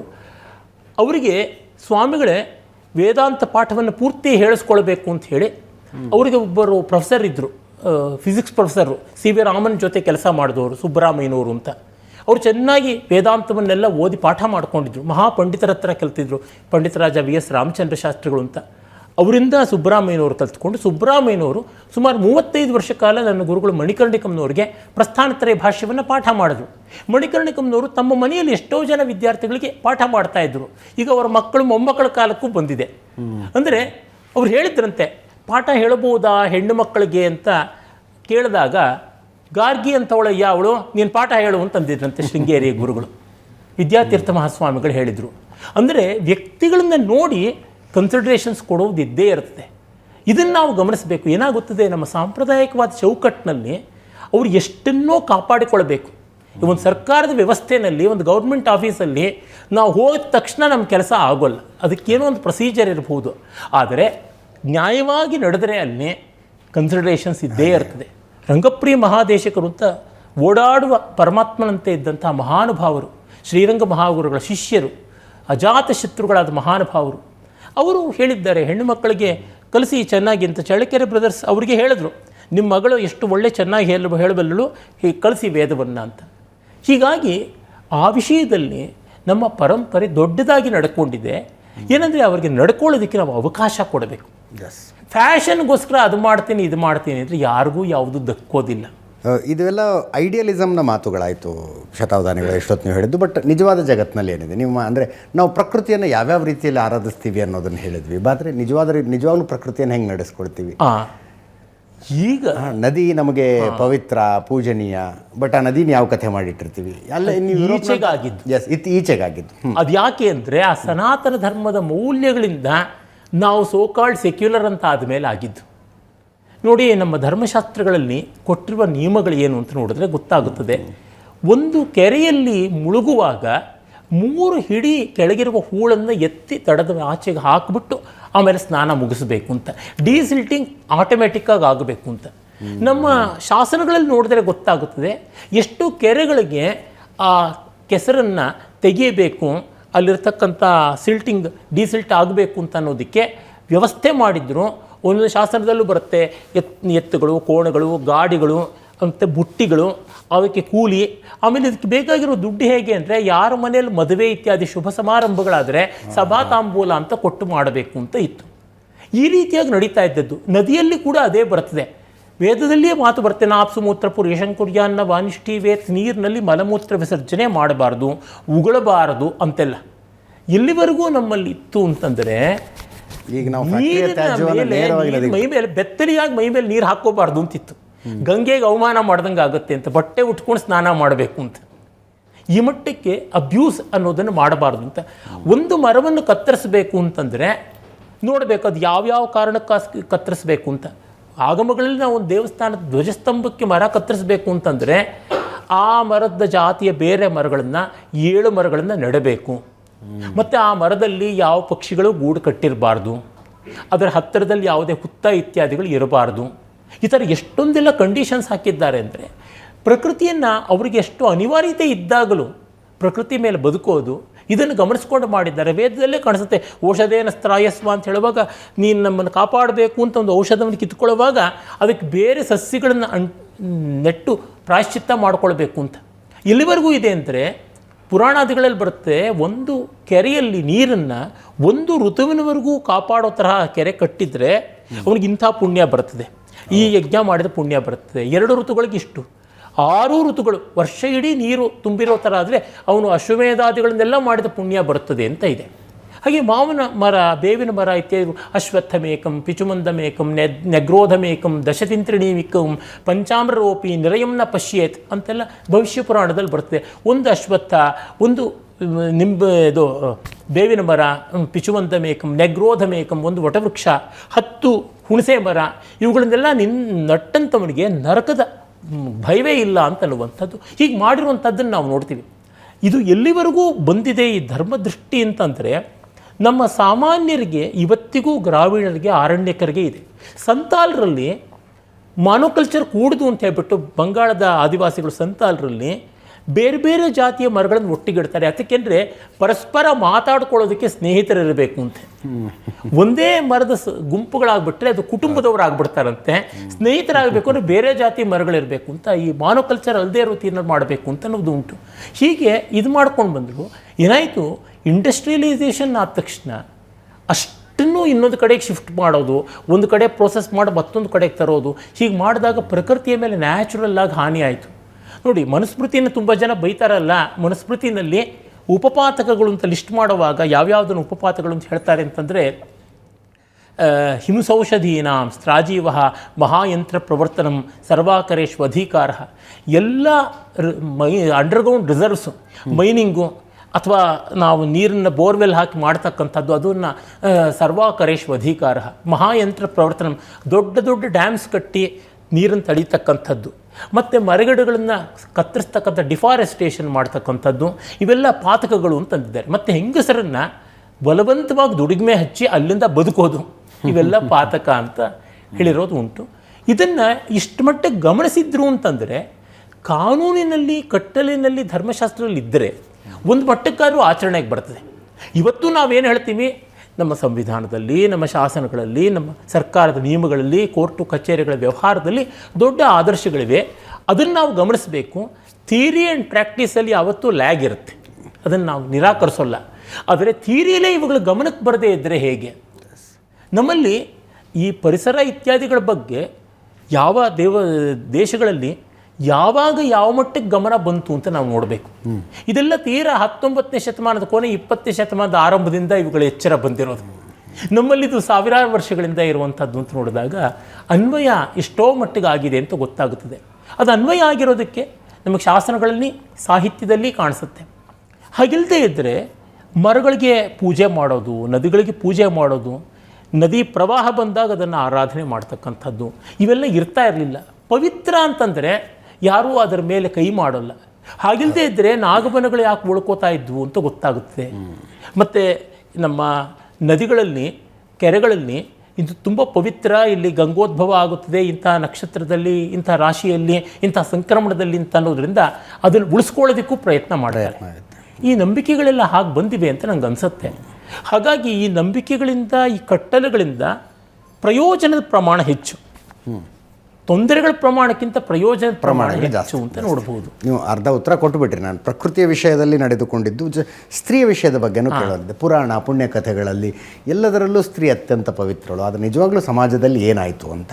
ಹೌದು, ಅನ್ಯಾಯ ನಡೆದಿದೆ. ಮುಟ್ಟಾಗಿದೆಯಾ, ನೀನು ಮುಟ್ಟಿಸ್ಕೋಬೇಡ, ನಿನಗೆ ಅಧಿಕಾರ ಇಲ್ಲ, ನಿನ್ನ ಅಧಿಕಾರಿಗಳು ಸೀಮಿತ, ಅನ್ಯಾಯ ನಡೆದಿದೆ. ಎಲ್ಲಿ ತನಕ ಹೋಗ್ಬಿಡ್ತು ಅಂದರೆ ಗಂಡ ಸತ್ರೆ ಚಿತೆಗೆ ಅವಳ ಜೊತೆಗೆ ಹಾಕಿ ಸುಟ್ಟು ಬಿಡುವಲ್ಲಿನ ತನಕನೂ ಹೋಗ್ಬಿಡ್ತು ನಿಜ. ಆದರೆ ಪ್ರಾಚೀನದಲ್ಲಿ ನೋಡಿ, ನಾನು ಅದೇ ಹೇಳ್ತೀನಿ, ಓಲ್ಡೆಸ್ಟ್ ಡಾಕ್ಯುಮೆಂಟ್ ನೋಡಿ, ವೇದದಲ್ಲಿ ಎಲ್ಲಿಯಾದರೂ ಸಹಗಮನದ ಉಲ್ಲೇಖ ಇದೆಯಾ? ಇಲ್ಲ. ಋಗ್ವೇದದ ದಶಮ ಮಂಡಲದಲ್ಲಿ ಪ್ರೇತ ಸೂಕ್ತಗಳು ಬರ್ತವೆ. ಅಲ್ಲಿ ಒಬ್ಬ ಹೆಣ್ಣು ತನ್ನ ಗಂಡ ತೀರ್ ಹೋದ ಮೇಲೆ ಅವನ ಚಿತೆಯ ಮೇಲೆ ಮಲಗ್ತಾಳೆ. ಚಿತೆಗೆ ಬೆಂಕಿ ಹಾಕಿರೋಲ್ಲ. ಸಾಯಣಾಚಾರ್ಯರ ಭಾಷ್ಯ ಕೂಡ ಇದೆ, ನೋಡ್ಬೋದು, ಇನ್ನೂ ಸ್ಪಷ್ಟ ಮಾಡ್ಕೊಳ್ಬೋದು.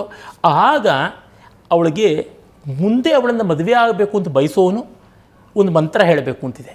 ಅವನ ಮಂತ್ರ ಹೇಳಿ, ನೀನು ಎದ್ದು ಬಾ, ನಿನ್ನ ಬದುಕು ಅವನ ಜೊತೆಗೆ ಮುಗೀತು, ನಿನ್ನ ಹೊಸ ಜೀವನ ಇದೆ ಅಂತ ಅಲ್ಲಿಂದಲೇ ಹೊಸ ಬದುಕಿಗೆ ಆರಂಭ ಆಗುತ್ತೆ. ವಿಧವಾ ವಿವಾಹವೂ ಇತ್ತು, ಖಂಡಿತ ಇತ್ತು. ಅದು ಸ್ಮಶಾನದಲ್ಲೇ ಇತ್ತು.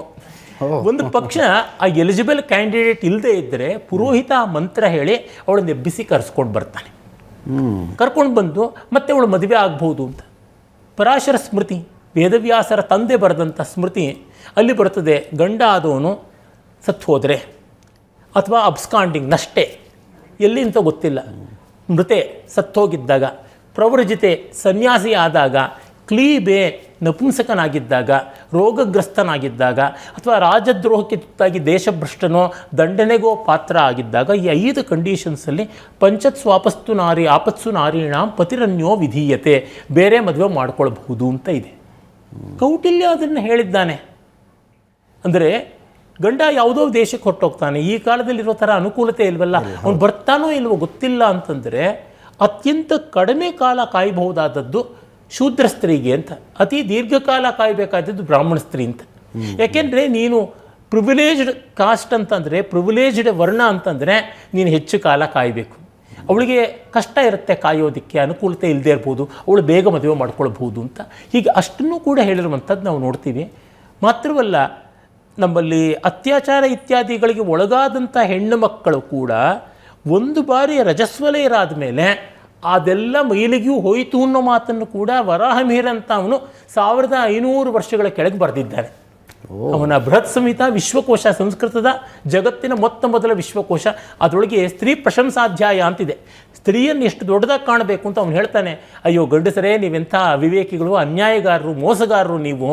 ನೀವು ಮೋಸ ಮಾಡಿಬಿಟ್ಟು ಕಳ್ಳ ಕದ್ಕೊಂಡು ಹೋಗ್ತಾ ಇನ್ಯಾರನ್ನೂ ತೋರಿಸಿ ಕಳ್ಳ ಅಂತಿದ್ದಾನೆ ಅನ್ನೋ ಥರ ನೀವು ಮಾಡಬಾರ್ದು ಅನಾಚಾರ ಮಾಡಿ ಹಿಂಗಸ್ ಮೇಲೆ ಹಾಕ್ತಾ ಇದ್ದೀರಲ್ಲ, ಎಂಥದ್ದು ಹೇಳ್ತಿದ್ದೀರಾ? ಮಾಸಿ ವಿಶುದ್ಧಿಯಂತಿ, ತಿಂಗಳಿಗೂ ಅವ್ರು ಶುದ್ಧರಾಗ್ತಾರೆ. ಗಂಡಸಿಗೆ ಈ ರೀತಿಯಾದ ಕ್ಯಾರೆಕ್ಟರ್ ಶುದ್ಧಿ ಎಲ್ಲಿದೆ ಅಂತಂದು ಎಷ್ಟು ಮಾರ್ಮಿಕವಾಗಿ ಹೇಳಿದ್ದಾರೆ ನೋಡಿ. ಮಾಸಿ ವಿಶುದ್ಧಿಯಂತಿ, ಒಂದೊಂದು ರಜೋದರ್ಶನದಿಂದ ಅವರ ಮೈಲಿಗೆ ಅಂತ ಏನಾದರೂ ಇದ್ದರೆ ಅದು ಹೊರಟೋಗುತ್ತದೆ. ಮನುವು ಈ ಮಾತನ್ನು ಹೇಳ್ತಾನೆ. ಅವರ ಯಾವುದೇ ಮಾನಸಿಕವಾದ ಅಪರಾಧವಾಗಲಿ ಯಾವುದೇ ಆಗಲಿ ರಜೋದರ್ಶನದಿಂದ ಮುಟ್ಟು ಎಷ್ಟು ಪವಿತ್ರ ಅನ್ನೋದು ನಮಗೆ ಗೊತ್ತುಪಡುತ್ತಾರೆ.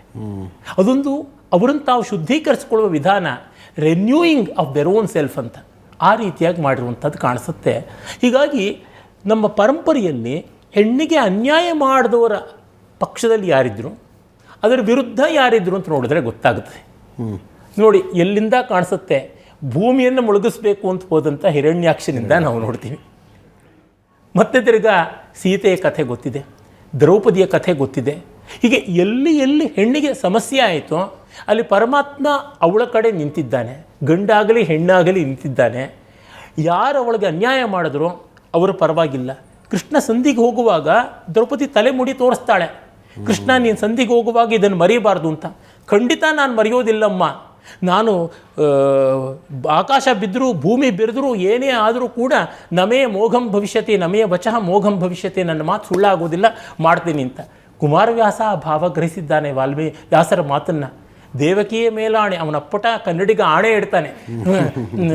ದೇವಕಿಯೇ ಮೇಲಾಣೆ, ತಂದೆ ವಸುದೇವರ ಪಾದಗಳಾಣೆ, ಮಗ ಪ್ರದ್ಯುಮ್ನ ದೇವರ ಮೇಲಾಣೆ, ನಿನ್ನಾಣೆ ಅಬಲೆ ನಂಬು ನಿನ್ನಾಣೆ, ಕಾಳಗವನೆ ಬಲಿದು ಭಯನು, ಇವರ ಹೇಳಿಲ್ಲವ ಮಾಡಿದೋಡೆ ನಿನ್ನ ಪತಿಗಳು ರಿಪುಗಳ ಸೀಳಿ ಕರುಳನ್ನು ಕಬರಿಯಲ್ಲಿ ಮುಡಿಸದಿಹನೆ ಅಂತ. ನಿನ್ನ ಗಂಡಂದ್ರೆ ಏನಾದರೂ ಮೀನ ಮೇಷ ಮಕರ ಅಂತ ಯೋಚನೆ ಮಾಡಿದ್ರೆ ನಾನೇ ಅವನನ್ನು ಕೊಂದುಬಿಟ್ಟು ನಿನ್ನ ಮುಡಿಗೆ ಅವನ ಕರುಳನ್ನು ಕಟ್ಟುತ್ತೀನಿ, ಯೋಚನೆ ಮಾಡಬೇಡ, ಅಪ್ಪನಾಣೆ ಅಮ್ಮನಾಣೆ ಮಗನಾಣೆ ನಿನ್ನಾಣೆ ಅಂತಾನೆ. ಇದು ಭಾವ. ಅದಕ್ಕೆ ಕುಮಾರವ್ಯಾಸ ಉಳ್ದ. ಅಂದರೆ ನಾವು ನೋಡಬೇಕಾದ್ದು ಅನ್ಯಾಯ ಆಗಿರುವುದನ್ನು ನಾವು ನಿರಾಕರಿಸೋಲ್ಲ, ಅದಕ್ಕೆ ಪ್ರತಿಕ್ರಿಯೆ ಎಲ್ಲಿಂದ ಬಂತು ಅಂತ ಅನ್ನೋದನ್ನು ನಾವು ನೋಡಬೇಕು. ಈ ದೃಷ್ಟಿನ ಕಾಣ್ತೀವಿ ನೋಡಿ. ನರಕಾಸುರ ಏನೆಲ್ಲ ಅನ್ಯಾಯ ಮಾಡ್ದ, ದೀಪಾವಳಿ ಮುಂದೆ ಬರುತ್ತಲ್ಲ ಮುಂದಿನ ತಿಂಗಳು, ಅವನು ಮಾಡಿದ ಒಂದು ಅನ್ಯಾಯದಲ್ಲಿ ಒಂದಂದರೆ ದೇವಮಾತೆ ಅದಿತಿಯ ಕರ್ಣ ಕುಂಡಲಗಳ ಹೀಗೆ ಕಿತ್ಕೊಂಡು ಹೊರಟೋಗಿದ್ದ. ಆಗ ನರಕಾಸುರನನ್ನು ಅವನ ತಾಯಿಯಿಂದಲೇ, ಭೂದೇವಿಯಿಂದಲೇ ಕೃಷ್ಣ ಕೊಲ್ಲಿಸಿದ ಅಂತ ಗೊತ್ತಿದೆ. ಅಂದರೆ ಅನ್ಯಾಯಗಾರನಾದವನನ್ನು ಬೇಕಾದ್ರೆ ಅವನ ತಾಯಿಯ ಕೈಯಲ್ಲೇ ಕೊಲ್ಲಿಸಬಹುದು ಅಂತ. ಈ ಮಟ್ಟಕ್ಕೆ ಅದು ಸ್ತ್ರೀಯ ಮೇಲೆ ಅನ್ಯಾಯ ಮಾಡಿದ್ರೆ ಇನ್ನೂ ಅಂದರೆ ಏನು ಅವನು ನೀಚ. ಎಷ್ಟು ಜನ 16,000 ಜನ ರಾಜಕುಮಾರಿಯರನ್ನು ಸೆರೆಮನೆಯಲ್ಲಿ ಇಟ್ಟುಬಿಟ್ಟಿದ್ದ. ಅವನು ಅವ್ರನ್ನ ಭೋಗಿಸೋದನೋ ಬಿಟ್ನೋ, ಇವನ ಹತ್ತಿರಕ್ಕೆ ಬಂದರು ಅಂದರೆ ಲೋಕದಲ್ಲಿ ವಿಶ್ವಾಸ ಇಲ್ವಲ್ಲ. ಈ ಥರ ಸ್ಥಿತಿ ಇದ್ದಾಗ ಏನು ಮಾಡಬೇಕು? ಇದನ್ನೆಲ್ಲ ನಮ್ಮ ಪುರಾಣ ಕಥೆಗಳ ಕಟ್ಟಿಕೊಟ್ಟ ರೀತಿ ನೋಡಿದಾಗ ಆ ಟೋನ್ ಏನು ಅಂತ ಅನ್ನೋದು ಗೊತ್ತಾಗುತ್ತದೆ. ಮತ್ತದೇ ಮನುಷ್ಯ ಸ್ವಭಾವದಲ್ಲಿ ದುಷ್ಟತೆ ಇದ್ದೇ ಇದೆ, ನಾನು ಇಲ್ಲ ಅಂತ ಹೇಳೋದೇ ಇಲ್ಲ. ನಾನು ಯಾಕೆ ಇಲ್ಲ ಅನ್ನಲಿ, ಶ್ರೀಕೃಷ್ಣನೇ ಹೇಳಿದ್ದಾನೆ. ಅರ್ಜುನ ಕೇಳ್ತಾನೆ, ಅಥಕೇನ ಪ್ರಕಾರೇಣ ಪಾಪಂ ಚರತಿ ಪುರುಷ, ಅತ್ಯಾತಕ್ಕೆ ಪಾಪ ಮಾಡ್ತಾನೆ ಮನುಷ್ಯ, ತಪ್ಪು ಮಾಡ್ತಾನೆ, ಬಲಾದಿವ ನಿಯೋಜಿತ, ಯಾರೋ ಕಂಪೆಲ್ ಮಾಡ್ತಾ ಇದ್ರೆ, ಒತ್ತಾಯ ಮಾಡ್ತಾ ಇದ್ರೆ ಅಂತಾರೆ. ಯಾಕೆ ಮಾಡ್ತಾನೆ ಅಂದರೆ ಅವನು ಜಾತಿ ಮತ ಕುಲ ಗೋತ್ರ ಜೆಂಡರ್ ಲಿಂಗ ಯಾವುದು ಹೇಳಲ್ಲ. ಕಾಮ ಏಷ ಕ್ರೋಧ ಏಷ ರಜೋಗುಣ ಸಮುದ್ಭವ ಮಹಾಶನೋ ಮಹಾಪಾಪ್ಮ ವಿದ್ಯೇನ ವಿಹವೈರಣಂ. ಕಾಮಕ್ರೋಧಗಳೇ ಇವನ್ನು ಮಾಡಿಸುತ್ತೆ ಅಂತ. ಹಾಗಾಗಿ ಆ ಕಾಮಕ್ರೋಧಗಳು ಮಾಡಿಸ್ತಾ ಇರೋದ್ರಿಂದ ಅದರ ಮೇಲೆ ಯಾರಿಗೊಂದು ಮಟ್ಟದ ಹತೋಟಿ ಇದೆ ಅವರ ಕಡೆಗೆ ನಮ್ಮ ಸನಾತನ ಧರ್ಮದ ಧ್ವನಿ ಇದೆ ಅಂತ ಗೊತ್ತಾಗುತ್ತದೆ. ಜಗತ್ತಿನ ಯಾವ ಮತದ ಉತ್ತಮಾಂಶವೂ ಇದೇ ಇರುತ್ತೆ. ಅದು ಏನ್ಷಂಟ್ ಗ್ರೀಸ್ ಇರ್ಬೋದು, ಏನ್ಷಂಟ್ ರೋಮ್ ಇರ್ಬೋದು, ಎಲ್ಲಿಯೂ ಇರುತ್ತದೆ. ಅದನ್ನು ನಾವು ನೋಡ್ತೀವಿ. ಹಾಗಾಗಿ ಅನ್ಯಾಯಗಳಾಗ್ತಲೇ ಇರ್ತವೆ, ಅದಕ್ಕೆ ಪ್ರತಿಕ್ರಿಯೆ ಕೊಡ್ತಲೇ ಇರಬೇಕಾಗುತ್ತದೆ. ಅದರಿಂದಲೇ ಸಂಭವಾಮಿ ಯುಗೆ ಯುಗೆ ಅಂತ ಹೇಳಿದ್ದು. ಒಂದು ಸ್ವರಾಲ್ ಮುಗಿಯುತ್ತೆ ಅಂತ ಹೇಳದೇ ಇಲ್ಲ ಅಂತ ಗೊತ್ತಾಗುತ್ತೆ. ಎಸ್, ಒಂದಷ್ಟು ಪ್ರಶ್ನೆಗಳನ್ನು ತಗೊಳ್ಳೋಣ. ಎಸ್, ನಮಸ್ಕಾರ. ನಮಸ್ಕಾರ. ನವರಾತ್ರಿ ಶುಭಾಶಯ. ನಾನು ಶುಭಾಶಯಗಳು. ದಿವ್ಯಾ ಹೆಗಡೆ ಕಬ್ಬಿನಗದ್ದೆ ಅಂತ. ಈಗ ನವರಾತ್ರಿಯ ಸುತ್ತಮುತ್ತ ಕರ್ನಾಟಕದಲ್ಲಿ ಒಂದು ವಿಚಾರ ತೀವ್ರವಾಗಿ ಚರ್ಚೆ ಆಯಿತು. ಬುಕ್ಕರ್ ಪ್ರಶಸ್ತಿಯನ್ನು ಪಡೆದ ಬಾನು ಮುಷ್ತಾಕ್ ಅವರು ನಮ್ಮೆಲ್ಲರ ಶ್ರದ್ಧೆಯ ಮಾತೃಸ್ವರೂಪಿಣಿ ಅಂತ ನಾವು ಭುವನೇಶ್ವರಿಯನ್ನು ಆರಾಧನೆ ಮಾಡ್ತೇವೆ. ಅವಳ ಕೈಯಲ್ಲಿ ಅರಿಶಿಣ ಕುಂಕುಮವನ್ನು ಬಾವುಟವನ್ನು ನೀವು ಹಿಡಿಸಿದ್ರಿ. ಆಕೆಯನ್ನು ಮಂದಾಸನದ ಮೇಲೆ ಕೂರಿಸಿ ಹೆಣ್ಣಿಗೆ ತುಳಿದ್ರಿ, ದೌರ್ಜನ್ಯ ಮಾಡಿದ್ರಿ, ಹಿಂಸೆಯನ್ನು ಮಾಡಿದ್ರಿ. ನಾನು ಎಲ್ಲಿ ನಿಲ್ಲಿಲಿ ಅನ್ನುವಂಥ ಪ್ರಶ್ನೆಯನ್ನು ಕೇಳಿದ್ರು. ಆದರೆ ವಾಸ್ತವದಲ್ಲಿ ನಾವು ನೆಲವನ್ನು ತಾಯಿ ಅಂತೀವಿ, ವನವನ್ನು ತಾಯಿ ಅಂತೀವಿ, ನೀರನ್ನು ತಾಯಿ ಅಂತ ಭಾವಿಸ್ಕೊಂಡು ಬಂದಂಥ ಒಂದು ಸಮಾಜ ನಮ್ಮದು.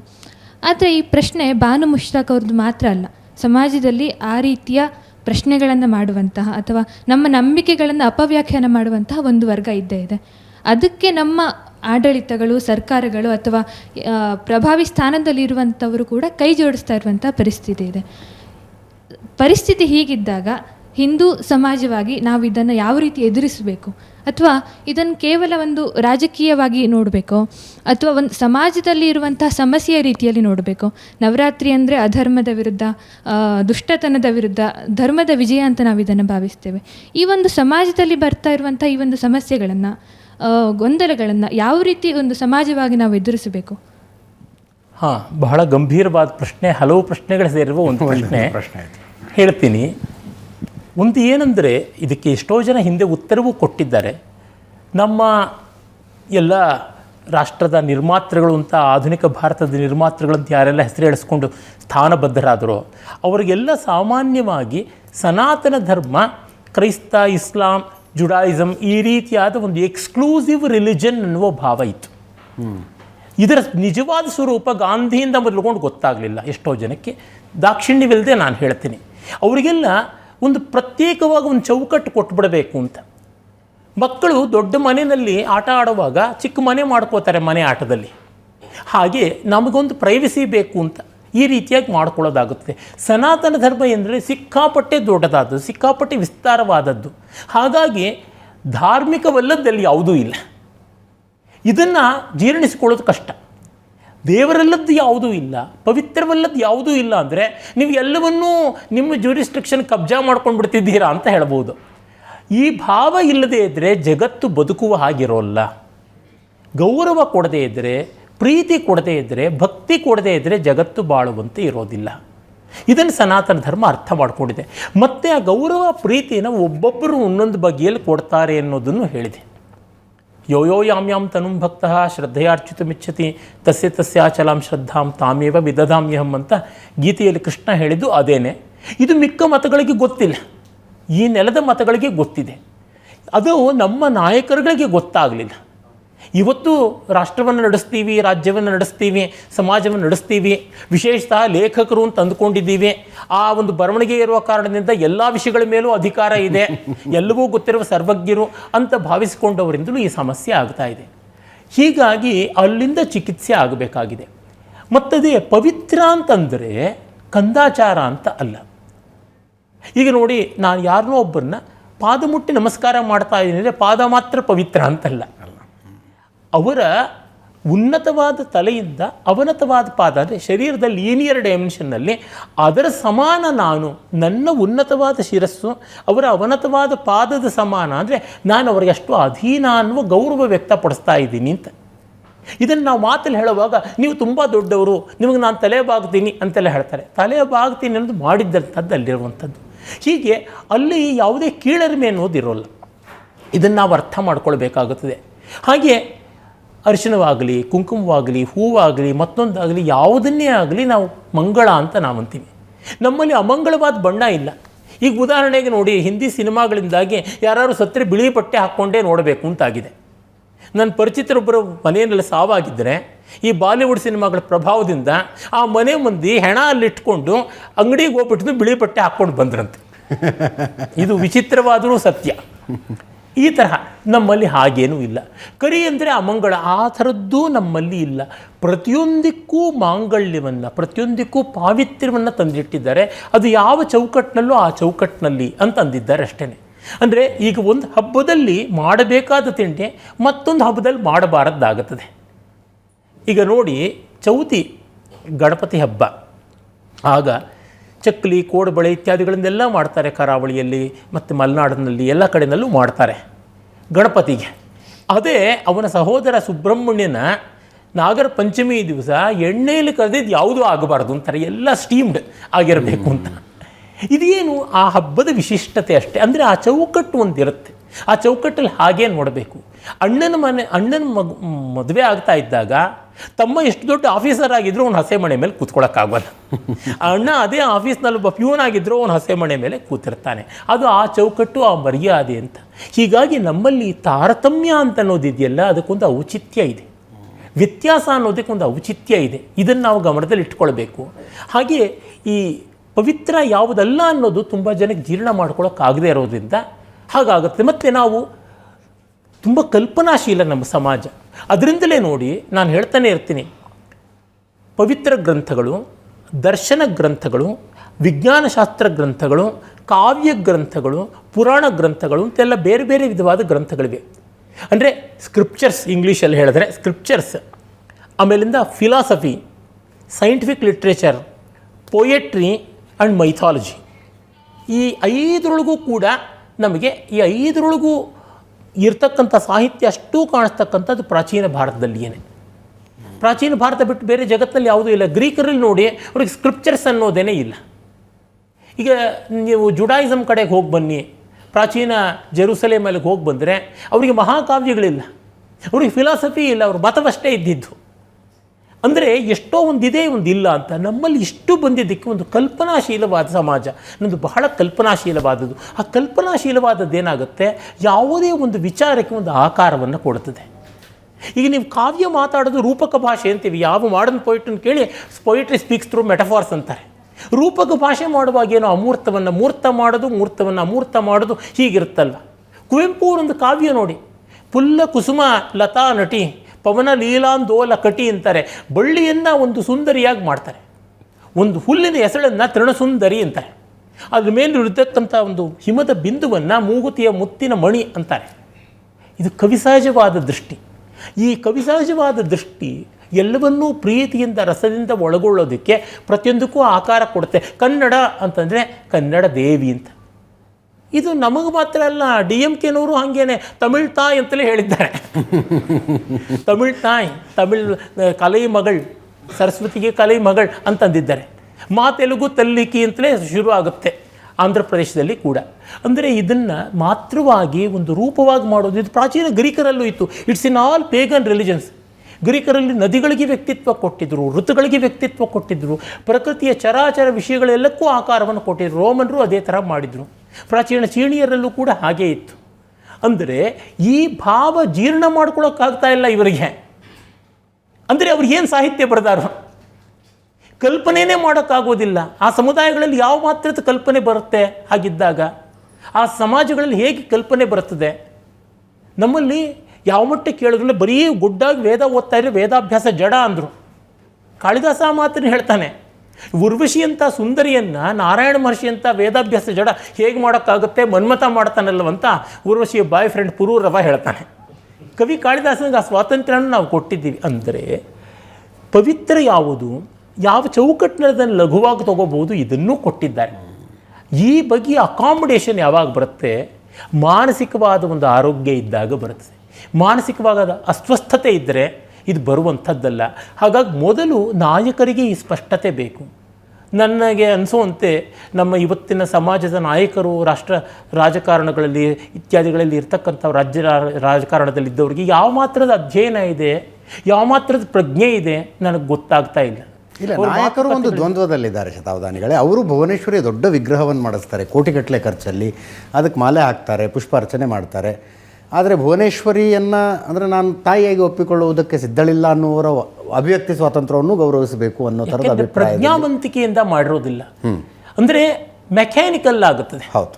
ಯದೇವ ಜ್ಞಾನೇನ ಕರೋತಿ ತದೇವ ವೀರ್ಯವತ್ತರಂ ಭವತಿ ಅಂತ ವೇದ ಹೇಳುತ್ತೆ. ತಿಳಿವಿನಿಂದ, ಭಾವದಿಂದ ಮಾಡಬೇಕು ಅಂತ. ಆ ಭಾವದಿಂದ ಮಾಡಿದ್ರೆ ಬರ್ತದೆ. ಈಗ ಸ್ವಾಮಿ ವಿವೇಕಾನಂದರು brothers and sisters of America ಅಂತಂದಿದ್ದಕ್ಕೆ ಚಪ್ಪಾಳೆಗಳ ಕೋಲಾಹಲ ಆಯಿತು ಅಂತ ಕೇಳಿದ್ದೀವಿ. ವಾಸ್ತವವಾಗಿ ಆಗ ಬೇರೆಯವರು ಹೇಳಿದ್ರಂತೆ, ಆ ಮಾತನ್ನು ಹೇಳಿದ್ರಂತೆ. ಆದರೆ Vivekananda made it while others uttered it ಅಂತಾರೆ. ಬರೀ ಹೇಳಿದ್ರು, ಇವ್ರು ಭಾವಿಸಿ ಹೇಳಿದ್ರು ಅಂತ. ಭಾವನೆಯಲ್ಲಿ ದೊಡ್ಡ ಬೆಲೆ ಇದೆ. ಅದಿದ್ದರೆ ಪ್ರಶ್ನೆ ಸ್ಪಷ್ಟವಾಗಿಬಿಡುತ್ತೆ, ಉತ್ತರ ತನ್ನಂತೆ ತಾನೇ ಸಿಗುತ್ತೆ. ಅದು ಮಾಡ್ತಾ ಇಲ್ಲ ಅನಿಸುತ್ತೆ. ಹೀಗಾಗಿ ಸಮಾಜವನ್ನು ನಡೆಸ್ತಕ್ಕಂಥವ್ರಿಗೆ ತಾವು ಮಾಡ್ತಾ ಇರೋದ್ರ ಬಗ್ಗೆ ಅರ್ಥಗಾರಿಕೆ ಏನು ಅಂತ, ಅರ್ಥವಂತಿಕೆ ಏನು ಅಂತ ಗೊತ್ತು ಮಾಡಿಕೊಳ್ಬೇಕಾಗುತ್ತದೆ. ಅದಕ್ಕೆ ಪ್ರತಿಯೊಂದಕ್ಕೂ ಶಿಕ್ಷಣ ಇದೆ. ಒಬ್ಬ ಚಪ್ರಾಸಿಗೂ ಶಿಕ್ಷಣ ಇದೆ, ಒಬ್ಬ MLA ಆಗೋದಕ್ಕೆ, MP ಆಗೋದಕ್ಕೆ, ಮಿನಿಸ್ಟರ್ ಆಗೋದಕ್ಕೆ ಏನಮ್ಮ ಕ್ವಾಲಿಫಿಕೇಷನ್, ವೋಟ್ ಬಿಟ್ಟರೆ ಇನ್ಯಾವುದೂ ಇಲ್ಲ. ಅಲ್ಲಿಯೇ ನಿಮಗೆ ಗೊತ್ತಾಗುತ್ತಲ್ಲ, ಅದಾಗಿರೋದು ಅಂತ. ಅಲ್ಲ, ಬಾನು ಮುಷ್ತಾಕ್ ಅವರು ವಿಷಯಕ್ಕೆ ಬರೋದಾದರೆ ಅವರು ಪಾಪ ದ್ವಂದ್ವದಲ್ಲಿ ಇರಬಹುದು. ಒಂದು ಕಡೆ ಲೇಖಕರಾದಂಥವರಿಗೆ, ಕವಯತ್ರಿ ಆದಂಥವರಿಗೆ ಕಲ್ಪನೆ ಅನ್ನೋದು ತುಂಬ ಮುಖ್ಯ, ರೂಪಕಗಳನ್ನು ಕೊಡೋದು ಅಷ್ಟೇ ಮುಖ್ಯ. ಆದರೆ ಯಾವ ಮತದಲ್ಲಿ ಅವರು ಹುಟ್ಟಿದ್ದಾರೋ ಅದು ಮೂರ್ತಿ ಪೂಜೆಯನ್ನು ವಿರೋಧಿಸುತ್ತೆ. ಮೂರ್ತಿ ಪೂಜೆ ಮಹಾಪಾಪ ಅಂತ ಹೇಳುತ್ತೆ. ಹಾಗಿರುವಾಗ ನೀವು ಈ ಕನ್ನಡವನ್ನೇ ತಂದು ಒಂದು ಮೂರ್ತಿಯನ್ನಾಗಿಸಿ ಇಟ್ಟಾಗ ನಾನು ಹೆಂಗದ್ರ ಹತ್ರ ಬರಲಿ ಅಂತ ಅವರದ್ದು. ಈಗ ಬಂದಿದ್ದಾರಲ್ಲ, ಯಾವುದು ಸತ್ಯ ಯಾವುದು ಮಿಥ್ಯ ನೀವು ಕಂಡುಕೊಳ್ಬೇಕಾದದ್ದು. ಆಗ ಅವ್ರು ಹಾಗೆ ಹೇಳಿದ್ದು ಹೌದು, ಮೊನ್ನೆ ದಿವಸ ಅವ್ರು ಮಾಡಿದ್ದು ಹೌದು. ಮೊನ್ನೆ ಮಾಡಿದ್ದು ಗೌರವನೀಯವಾಗಿ ನನಗೆ ಕಾಣಿಸ್ತಾ ಇದೆ, ತುಂಬಾ ಗೌರವನೀಯ, ಅದು ಅಂತರಂಗದಿಂದ ಬಂದದ್ದಾಗಿದೆ ಅಂತ ಭಾವಿಸಿರೋಣ. ಅದಕ್ಕೆ ವಿರುದ್ಧವಾಗಿ ನಡ್ಕೊಂಡ್ರೆ ಮತ್ತೆ ಹೇಳಬೇಕಾಗುತ್ತೆ, give them a long rope ಅನ್ನುವಂಥದ್ದನ್ನು ಹೇಳಬೇಕಾಗುತ್ತೆ. ಒಟ್ಟಲ್ಲಿ ಹಗ್ಗ ಕೊಟ್ಟಿರೋಣ, ತುದಿ ಮರೆಯೋದು ಬೇಡ ಅಂತ ನಂಗೆ ಅನ್ಸುತ್ತೆ. ಸರ್, ನನ್ನ ಹೆಸರು ಹರೀಶ್ ಬಾಲಾ ಅಂತ. ಸೊ ನನಗೆ 2 ಪ್ರಶ್ನೆಗಳಿದೆ ಸರ್. ಮನುಸ್ಮೃತಿ ಒಂದು ಮನುಸ್ಮೃತಿಗೆ ಹಿಂದೂ ಧರ್ಮದಲ್ಲಿ ಒಂದು ಉನ್ನತ ಸ್ಥಾನ ಇದೆ. ಸೊ ಅದರಲ್ಲಿ ಒಂದು ಶ್ಲೋಕ ಹಿಂಗಿದೆ: ಪಿತಾ ರಕ್ಷತಿ ಕೌಮಾರೆ, ಭರ್ತಾ ರಕ್ಷತಿ ಯೌವನೆ, ರಕ್ಷಾಂತಿ ಸ್ಥವಿರೆ ಪುತ್ರ, ನಾ ಸ್ತ್ರೀ ಸ್ವತಂತ್ರ ಮರ್ಹತೆ. Which means, my pronunciation may be wrong. ಇದರ ಮೀನಿಂಗ್ ಏನಂದರೆ, ಮದುವೆ ಆಗೋದಕ್ಕೆ ಮುಂಚೆ ಮಗಳನ್ನ ತಂದೆ ಕಾಪಾಡ್ತಾನೆ, ಗಂಡ ಕಾಪಾಡ್ತಾನೆ, ತಾಯಿಯನ್ನ ಮಗ ಕಾಪಾಡ್ತಾನೆ. ಆದ್ರೆ ಲಾಸ್ಟ್ ಒಂದು ಲೈನು ಅದು ಬಿಟ್ಬಿಟ್ಟಿದ್ರಿ ನೀವು. ಅದು ಇದೆ, women are not fit for freedom ಅಂತ. ಸ್ತ್ರೀ ಸ್ವಾತಂತ್ರ್ಯ ಅರ್ಹತೆ. So they are not fit for freedom ಅಂತ ಇದೆ. So I will finish my question. ಇದು ಒಂದು ಇದಿದೆ. ಸೊ ಹೀಗೆ ಬರ್ಕೊಂಡಿರುವ ಗ್ರಂಥವನ್ನು ಪವಿತ್ರ ಅಂತ ಹೆಂಗೆ ಭಾವಿಸೋದು ಅಂತೀರಿ ನೀವು? ಎಸ್, ಇದು ಒಂದು. ಮೊದಲಿಗೆ ನಾವು ಯಾವುದೇ ಒಂದು ಗ್ರಂಥವನ್ನು ಒಟ್ಟು ತೆಗೆದುಕೊಳ್ಳಬೇಕು. ಅಲ್ಲಿ ಇಲ್ಲಿ ಬರೋ ವಾಕ್ಯಗಳನ್ನು ಇಟ್ಕೊಂಡ್ರೆ ನಮಗೆ ಆಂಶಿಕವಾಗಿ ಗೊತ್ತಾಗುತ್ತದೆ. ಒಳ್ಳೆಯದಾಗಲಿ ಕೆಟ್ಟದ್ದಾಗಲಿ ಒಟ್ಟಂತದಲ್ಲಿ ನಾವು ನೋಡಬೇಕಾಗುತ್ತದೆ. ಸೆಲೆಕ್ಟಿವ್ ಕೋಟಿಂಗ್ ಒಳ್ಳೆಯದಲ್ಲ, ಅದು ಒಂದು.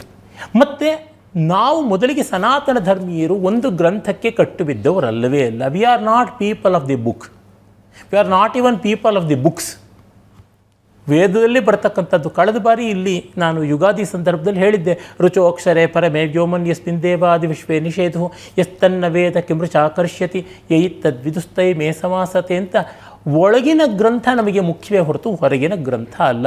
ಗ್ರಂಥವನ್ನು ತಿರಸ್ಕರಿಸುವುದೂ ಅಲ್ಲ, ಗ್ರಂಥಕ್ಕೇ ನೇಣು ಹಾಕ್ಕೊಂಡಿರ್ತಕ್ಕಂಥದ್ದು ಅಲ್ಲ, ಗ್ರಂಥಾತೀತವಾಗುವಂಥದ್ದು ನಮ್ಮ ಪರಂಪರೆ ಅಂತ ಹೇಳಿದ್ದೆ. ಮತ್ತು ಮನುಸ್ಮೃತಿಯ ಅನೇಕ ಸ್ಮೃತಿಗಳಲ್ಲಿ ಒಂದು, ಅದಕ್ಕೆ ಗೌರವ ಇದೆ. ಅರೆ ಅನೇಕ ಸ್ಮೃತಿಗಳಲ್ಲಿ ಒಂದು, ಕೃತೇ ತು ಮಾನವ ಪ್ರೋಕ್ತಾಹ ತ್ರೇತಾಯಾಮ್ ಶಂಖಲಿಖಿತವು ದ್ವಾಪರೇ ಯಾಜ್ಞವಲ್ಕ್ಯಶ್ಚ ಕಲವು ಪರಾಶರ ಸ್ಮೃತಾಹ ಅಂತ. ಅದು ಕೃತಿಯುಗದ ಸ್ಮೃತಿ. ಕಲಿಯುಗಕ್ಕೆ ಪರಾಶರ ಸ್ಮೃತಿ ಹೇಳಿದ್ನಲ್ಲ. ರೀಮ್ಯಾರೇಜ್ ಇದೆ, ಡಿವೋರ್ಸ್ ಇದೆ. ನಾನು ಡಿವೋರ್ಸ್ ಬಗ್ಗೆನೂ ಹೇಳಿದ್ದೆ. ಮೋಕ್ಷ ಅಂತ ಕರೀತಾರೆ ಸನಾತನ ಧರ್ಮದಲ್ಲಿ ಡಿವೋರ್ಸನ್ನ ಅಂತ. ಕೌಟಿಲ್ಯ ಬಳಸ್ತಕ್ಕಂಥ ಶಬ್ದ ಮೋಕ್ಷ ಅಂತ ಕೆಲವು ವಿವಾಹಗಳಿಗೆ ಅನ್ವಯ ಆಗುತ್ತೆ. ನಿಜವಾಗಲೂ ಹೌದು, ಅರ್ಥಶಾಸ್ತ್ರದಲ್ಲಿ ಬರ್ತದೆ. ಹೀಗಾಗಿ ಮನುಸ್ಮೃತಿಯನ್ನು ಒಂದೇ ಗ್ರಂಥ ಮತ್ತು ಅದು ಪ್ರಶ್ನಾತೀತ ಅಂತ ಎಲ್ಲಿಯೂ ಹೇಳಿಲ್ಲ. ಮನುಸ್ಮೃತಿಗೆ 9 ವ್ಯಾಖ್ಯಾನಗಳಿವೆ ಪರಂಪರೆಯಲ್ಲಿ. ಅಷ್ಟು ವ್ಯಾಖ್ಯಾನಗಳನ್ನು ಓದಿದ್ದೀನಿ ನಾನು. ಒಂದೊಂದು ವ್ಯಾಖ್ಯಾನಗಳು ಕೆಲವು ಬೇರೆ ಬೇರೆ ವಿಷಯಗಳನ್ನು ಹೇಳ್ತಾ ಬಂದಿದ್ದಾರೆ. ಮನುವಿನ ಪ್ರಾಚೀನ ವ್ಯಾಖ್ಯಾತೃ ಮೇಧಾತಿಥಿ ಎಷ್ಟೋ ವಿಷಯ ಹೇಳಿದ್ದಾನೆ, ಮನು ಹೇಳದೇ ಇರತಕ್ಕಂಥದ್ದನ್ನೆಷ್ಟನ್ನೋ ಹೇಳಿದ್ದಾನೆ, ಬೇರೆ ಕ್ಲಾರಿಫಿಕೇಷನ್ ಕೊಟ್ಟಿದ್ದಾನೆ. ಹೀಗಾಗಿ ಒಂದು ದೊಡ್ಡ ಪರಂಪರೆ ಇದೆ ಅದನ್ನು ಅರ್ಥ ಮಾಡ್ಕೊಳ್ಳೋದಕ್ಕೆ. ಮತ್ತು ಅದನ್ನು ಪ್ರಶ್ನಾತೀತವಾಗಿ ನಾವು ತಗೊಳ್ಳೋದಿಲ್ಲ. ಬೇರೆ ಬೇರೆ ಕಾಲದಲ್ಲಿದೆ. ಸ್ಮೃತಿಗಳು ಪೌರುಷೇಯ, ಅಪೌರುಷೇಯ ಅಲ್ಲವೇ ಅಲ್ಲ. ಮೊದಲಿಗೆ ನಾವು ಗ್ರಂಥಕ್ಕೇ ಕಟ್ಟು ಬಿದ್ದವರಲ್ಲ, ಜೊತೆಗೆ ಒಂದೇ ಗ್ರಂಥ ಅಂತಲೂ ಅಲ್ಲ, ಅನೇಕ ಗ್ರಂಥಗಳು ಅಂತಲೂ ಅಲ್ಲ. ನಾವು ಕಾಲಕಾಲಕ್ಕೆ ಪರಿಷ್ಕಾರ ಮಾಡಿಕೊಳ್ತಾ ಇರ್ತೀವಿ. ಪಾರಮಾರ್ಥಿಕವಾದ ಸಚ್ಚಿದಾನಂದ ಒಂದೇ, ಆನಂದ ಒಂದೇ ನಮ್ಮ ಪ್ರಮಾಣ ಅಂತ. ಆಮೇಲೆ ಈ ವಾಕ್ಯದಲ್ಲಿ ಈ ಕಾಲದ ಅರ್ಥಗಳನ್ನು ತಗೊಂಡು ಆ ಕಾಲಕ್ಕೆ ಅರ್ಥ ಇಟ್ಟರೆ, ಸ್ವಾತಂತ್ರ್ಯ ಅನ್ನೋದಕ್ಕೆ ಫ್ರೀಡಮ್ ಅನ್ನುವಂಥ ಅರ್ಥ ಲಿಟ್ರಲ್ ಸೆನ್ಸಲ್ಲಿ ಹೀಗಲ್ಲ ಇರ್ತಕ್ಕಂಥದ್ದು. ಸ್ವಾತಂತ್ರ್ಯ ಅಂದರೆ ತನ್ನ ಹೊಟ್ಟೆಪಾಡು ತಾನು ನೋಡ್ಕೊಳ್ಳುವುದು ಅನ್ನುವ ಅರ್ಥ ಅಲ್ಲಿರ್ತಕ್ಕಂಥದ್ದು. ಅಂದರೆ ತಾನು ತನ್ನ ಹೊಟ್ಟೆಪಾಡು, ತನ್ನ ದುಡಿಮೆ ತಾನು ಮಾಡ್ಕೋಬೇಕಾಗಿಲ್ಲ ಅಂತ ಅಲ್ಲಿರೋದು. ಅರ್ಹೇತ್ ಅಂತ ವಿಧಿಲಿಂಗ ರೂಪದಲ್ಲಿ ಅಲ್ಲ. ಅಂದರೆ ಅರ್ಹತಿ ಅಂತ ಅನ್ನೋದು ವರ್ತಮಾನ ಕಾಲದಲ್ಲಿ ಹೇಳಿರತಕ್ಕಂಥದ್ದು. ಅಂದರೆ ಅವಳಿಗೆ ಈ ಕಾಲದಲ್ಲಿ ಅದು ಬೇಕಾಗಿಲ್ಲ ಅಂತ. ಆ ಕಾಲ ಹಾಗಿದ್ದಿರಬಹುದು. ಈಗಲೂ ನಾವು ನೋಡ್ತೀವಿ, ನಮಗೆ ಗೊತ್ತಿರತಕ್ಕಂಥ ವಾಸ್ತವ ಸತ್ಯ, ಸಮಾಜದಲ್ಲಿ ಸ್ತ್ರೀಗಿರುವಂಥ ಬಲ ಒಂಟಿಯಾಗಿದ್ದಾಗ ಇಲ್ಲ. ಜಂಗಲ್ಲಾನಲ್ಲಿ ಹೆಣ್ಣಿಗೆ ಬಲವಿಲ್ಲ. ಪ್ರಾಣಿ ಲೋಕದಲ್ಲಿರಬಹುದು, ಆದರೆ ಮನುಷ್ಯ ಲೋಕದಲ್ಲಿ ಇಲ್ಲ, ಅದು ನಮಗೆ ಗೊತ್ತಿದೆ. ಹೀಗಾಗಿ ಸಮಾಜ ಮಹಿಳೆಯ ಬಗ್ಗೆ ಹೆಚ್ಚು ಕನ್ಸಿಡರೇಟಾಗಿ ನಡ್ಕೊಳ್ಬೇಕು, ಸಹಾನುಭೂತಿಯಿಂದ ನಡ್ಕೊಳ್ಬೇಕು ಅನ್ನೋದಕ್ಕೆ ಅದೇ ಕಾರಣ ಆಗಿದೆ. ಇದು ನಾವು ವಾಸ್ತವ, ಯಾರು ನನ್ನ ಎಷ್ಟು ಆಕ್ಷೇಪ ಮಾಡಿದ್ರೂ ಈ ಸತ್ಯವನ್ನು ಅವರ ಅಂತರಂಗದಿಂದ ಕಂಡುಕೊಳ್ಬೇಕಾಗಿದ್ದು. ನಾನು ಅದಕ್ಕೆ ಬೇರೆ ವಿವರಣೆ ಕೊಡೋಕ್ಕೆ ಹೋಗೋಲ್ಲ. ಹೀಗಾಗಿ ಆಕೆಗೆ ರಕ್ಷಣೆ ಇರಬೇಕು ಅನ್ನೋ ತಾತ್ಪರ್ಯ. ಒಂದು ಪಕ್ಷ ಮನುವೆ ತಪ್ಪು ಮಾಡಿದ್ದಲ್ಲಿ ತೊಂದರೆ ಏನೂ ಇಲ್ಲ, ತಳ್ಳಾಕೋಣಪ್ಪ, ಯಾತಕ್ಕೆ ನಾವು ಯೋಚನೆ ಮಾಡ್ತೀವಿ? I am not here to defend Manu, I am here to defend Sachchidananda, because it is my very existence. ನನ್ನ ಅಸ್ತಿತ್ವವೇ ಆದ ಸಚ್ಚಿದಾನಂದ ಏನು ಅನ್ನೋದಕ್ಕೆ ನಾನು ಬಂದಿದ್ದೇನೆ ಹೊರತು ನಾನು ಮನುವನ್ನು, ಯಾಜ್ಞವಲ್ಕ್ಯನನ್ನೋ, ಪರಾಶರನನ್ನೋ, ಮತ್ತೊಬ್ಬರನ್ನೋ ಅವರೇ ಪರಮಾರ್ಥ ಅಂತ ಹೇಳೋದಕ್ಕೆ ಬಂದಿಲ್ಲ. ಈ ಮೂಲಕವಾಗಿ ನಾನು ಅವ್ರಿಗೆ ಬಿಟ್ಟು ಕೊಡ್ತಾ ಇಲ್ಲ, ಅವ್ರಿಗಿರುವ ಸ್ಥಾನ ಅವ್ರಿಗಿದೆ ಅಂತ ಹೇಳ್ತಾ ಇದ್ದೀನಿ. ಮತ್ತು ನಾವು ಒಂದು ಪ್ರಾಚೀನ ಗ್ರಂಥವನ್ನು ಇವತ್ತಿನ ಅಳತೆಗೋಲಲ್ಲಿ ನೋಡುವಾಗ ಈ ನಮ್ಮ ಅಳತೆಗೋಲು ನಮ್ಮನ್ನು ಆ ಕಾಲದವ್ರು ಹೇಗೆ ನೋಡ್ತಾ ಇದ್ರು ಅಂತಲೂ ನೋಡಬೇಕಲ್ವ. ನಾವು ಮಾತ್ರ ಸರಿಯಾಗಿದ್ದೀವ? ಈಗ 21ನೇ ಶತಮಾನದಲ್ಲಿರುವ ನಾವು, ಕಾಲಭಾಗ ಮುಗಿಸ್ತಾ ಇರ್ತಕ್ಕಂಥ ನಾವು 10ನೇ ಶತಮಾನ ಕ್ರಿಸ್ತಪೂರ್ವದಲ್ಲಿಯೋ ಅಥವಾ 5ನೇ ಶತಮಾನ ಕ್ರಿಸ್ತಶಕದಲ್ಲಿಯೋ ನಾವು ಹೇಗೆ ಜಡ್ಜ್ ಮಾಡಲ್ಪಡ್ತಾ ಇದ್ವಿ ಅಂತಲೂ ಕಾಣಬೇಕು. ಜೊತೆಗೆ ಈ ಗ್ರಂಥ ಹುಟ್ಟಿದ ಭಾಗದಲ್ಲಿ ಹುಟ್ಟಿದ ಹೊತ್ತಿನಲ್ಲಿ ಮಿಕ್ಕ ಜಗತ್ತಿನಲ್ಲಿ ಹೆಣ್ಣಿನ ಸ್ಥಿತಿ ಹೇಗಿತ್ತು ಅಂತ ಅದು ನೋಡಿ. ಮನುಸ್ಮೃತಿಯನ್ನು ತುಂಬ ಕನ್ಸರ್ವೇಟಿವ್ ಆದಂಥ ಎಸ್ಟಿಮೇಷನ್ ಪ್ರಕಾರ ಸಾಮಾನ್ಯ 2000 ವರ್ಷಗಳ ಹಿಂದೆ ನಿರ್ಮಿತವಾಯಿತು ಅಂತ ಪಾಶ್ಚಾತ್ಯ ವಿದ್ವಾಂಸರು ಎಲ್ಲ ಅಭಿಪ್ರಾಯ ಪಡ್ತಾರೆ.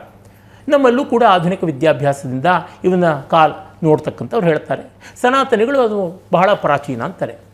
ಆ ಕಾಲದಲ್ಲಿ ಏನಿತ್ತು ನೋಡಿ, ಆ ಕಾಲದಲ್ಲಿ ಹೆಪೇಷಿಯಾ ಅಂತಕ್ಕಂಥ ಒಳಬಳು ಗಣಿತಶಾಸ್ತ್ರ ಓದಂಥ ಕೋವಿದೆ ಇಲ್ಲಿ ಇದ್ದಾಗ ಅಲೆಕ್ಸಾಂಡ್ರಿಯಾದಲ್ಲಿ ಕ್ರೈಸ್ತ ಆರಂಭಿಕ ಮತದ ಮತಾಂಧರು ಅವಳನ್ನು ದರ ಕಟ್ಟಿ ಬೀದಿಗೆ ಬಂದು ಎಳ್ಕೊಂಡೋಗಿ ಕತ್ತರಿಸಿ ಕೊಂದರು.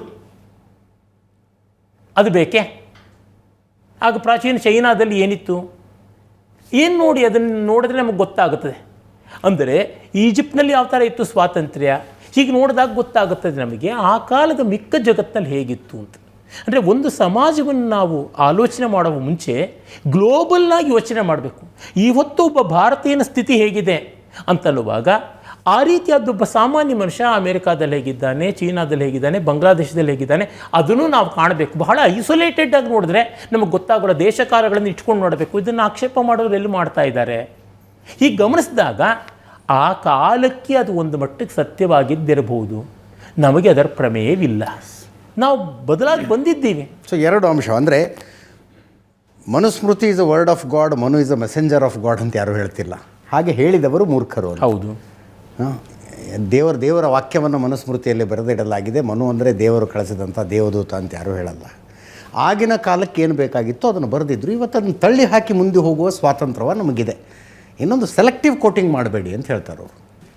ಸರ್ ನಮಸ್ತೆ, ನನ್ನ ಹೆಸರು ಬಿ ಅಮ್ಜದ್, ಚಿಕ್ಕಮಗಳೂರು. ನಮಸ್ಕಾರ. ಹೇಳಿ. ಒಂದು ಶಕ್ತಿ ದೇವತೆಯನ್ನು ಆರಾಧನೆ ಮಾಡಿ ಒಂದು ನಾಡಹಬ್ಬವಾಗಿರ್ತಕ್ಕಂಥ ದಸರಾವನ್ನು ಉದ್ಘಾಟನೆ ಮಾಡಲಿಕ್ಕೆ ಏನಿವತ್ತು ಆ ಒಂದು ಧಾರ್ಮಿಕ ಚೌಕಟ್ಟಿನ ಹೊರಗಿರ್ತಕ್ಕಂಥ ವ್ಯಕ್ತಿ ಅದನ್ನು ಉದ್ಘಾಟನೆ ಮಾಡಬಾರ್ದು ಅಂತಕ್ಕಂಥ ಅಪಸ್ವರ ಬಂದಾಗ ವೈಶಾಲ್ಯಭರಿತವಾಗಿರ್ತಕ್ಕಂಥ ಹಿಂದೂ ಧರ್ಮ ಸಂಕುಚಿತವಾಗಿ ಕಾಣ್ತಕ್ಕಂಥ ಪರಿಸ್ಥಿತಿ ಅಂತಕ್ಕಂಥದ್ದು ಒಂದು ಸಂಕುಚಿತ. ಇಲ್ಲಿ ಪ್ರಶ್ನೆ ಬಂದದ್ದು ಅವರು ಮುಸ್ಲಿಮು ಅನ್ನೋ ಕಾರಣಕ್ಕೆ ಉದ್ಘಾಟನೆ ಮಾಡಬೇಡಿ ಅಂತಲ್ಲ.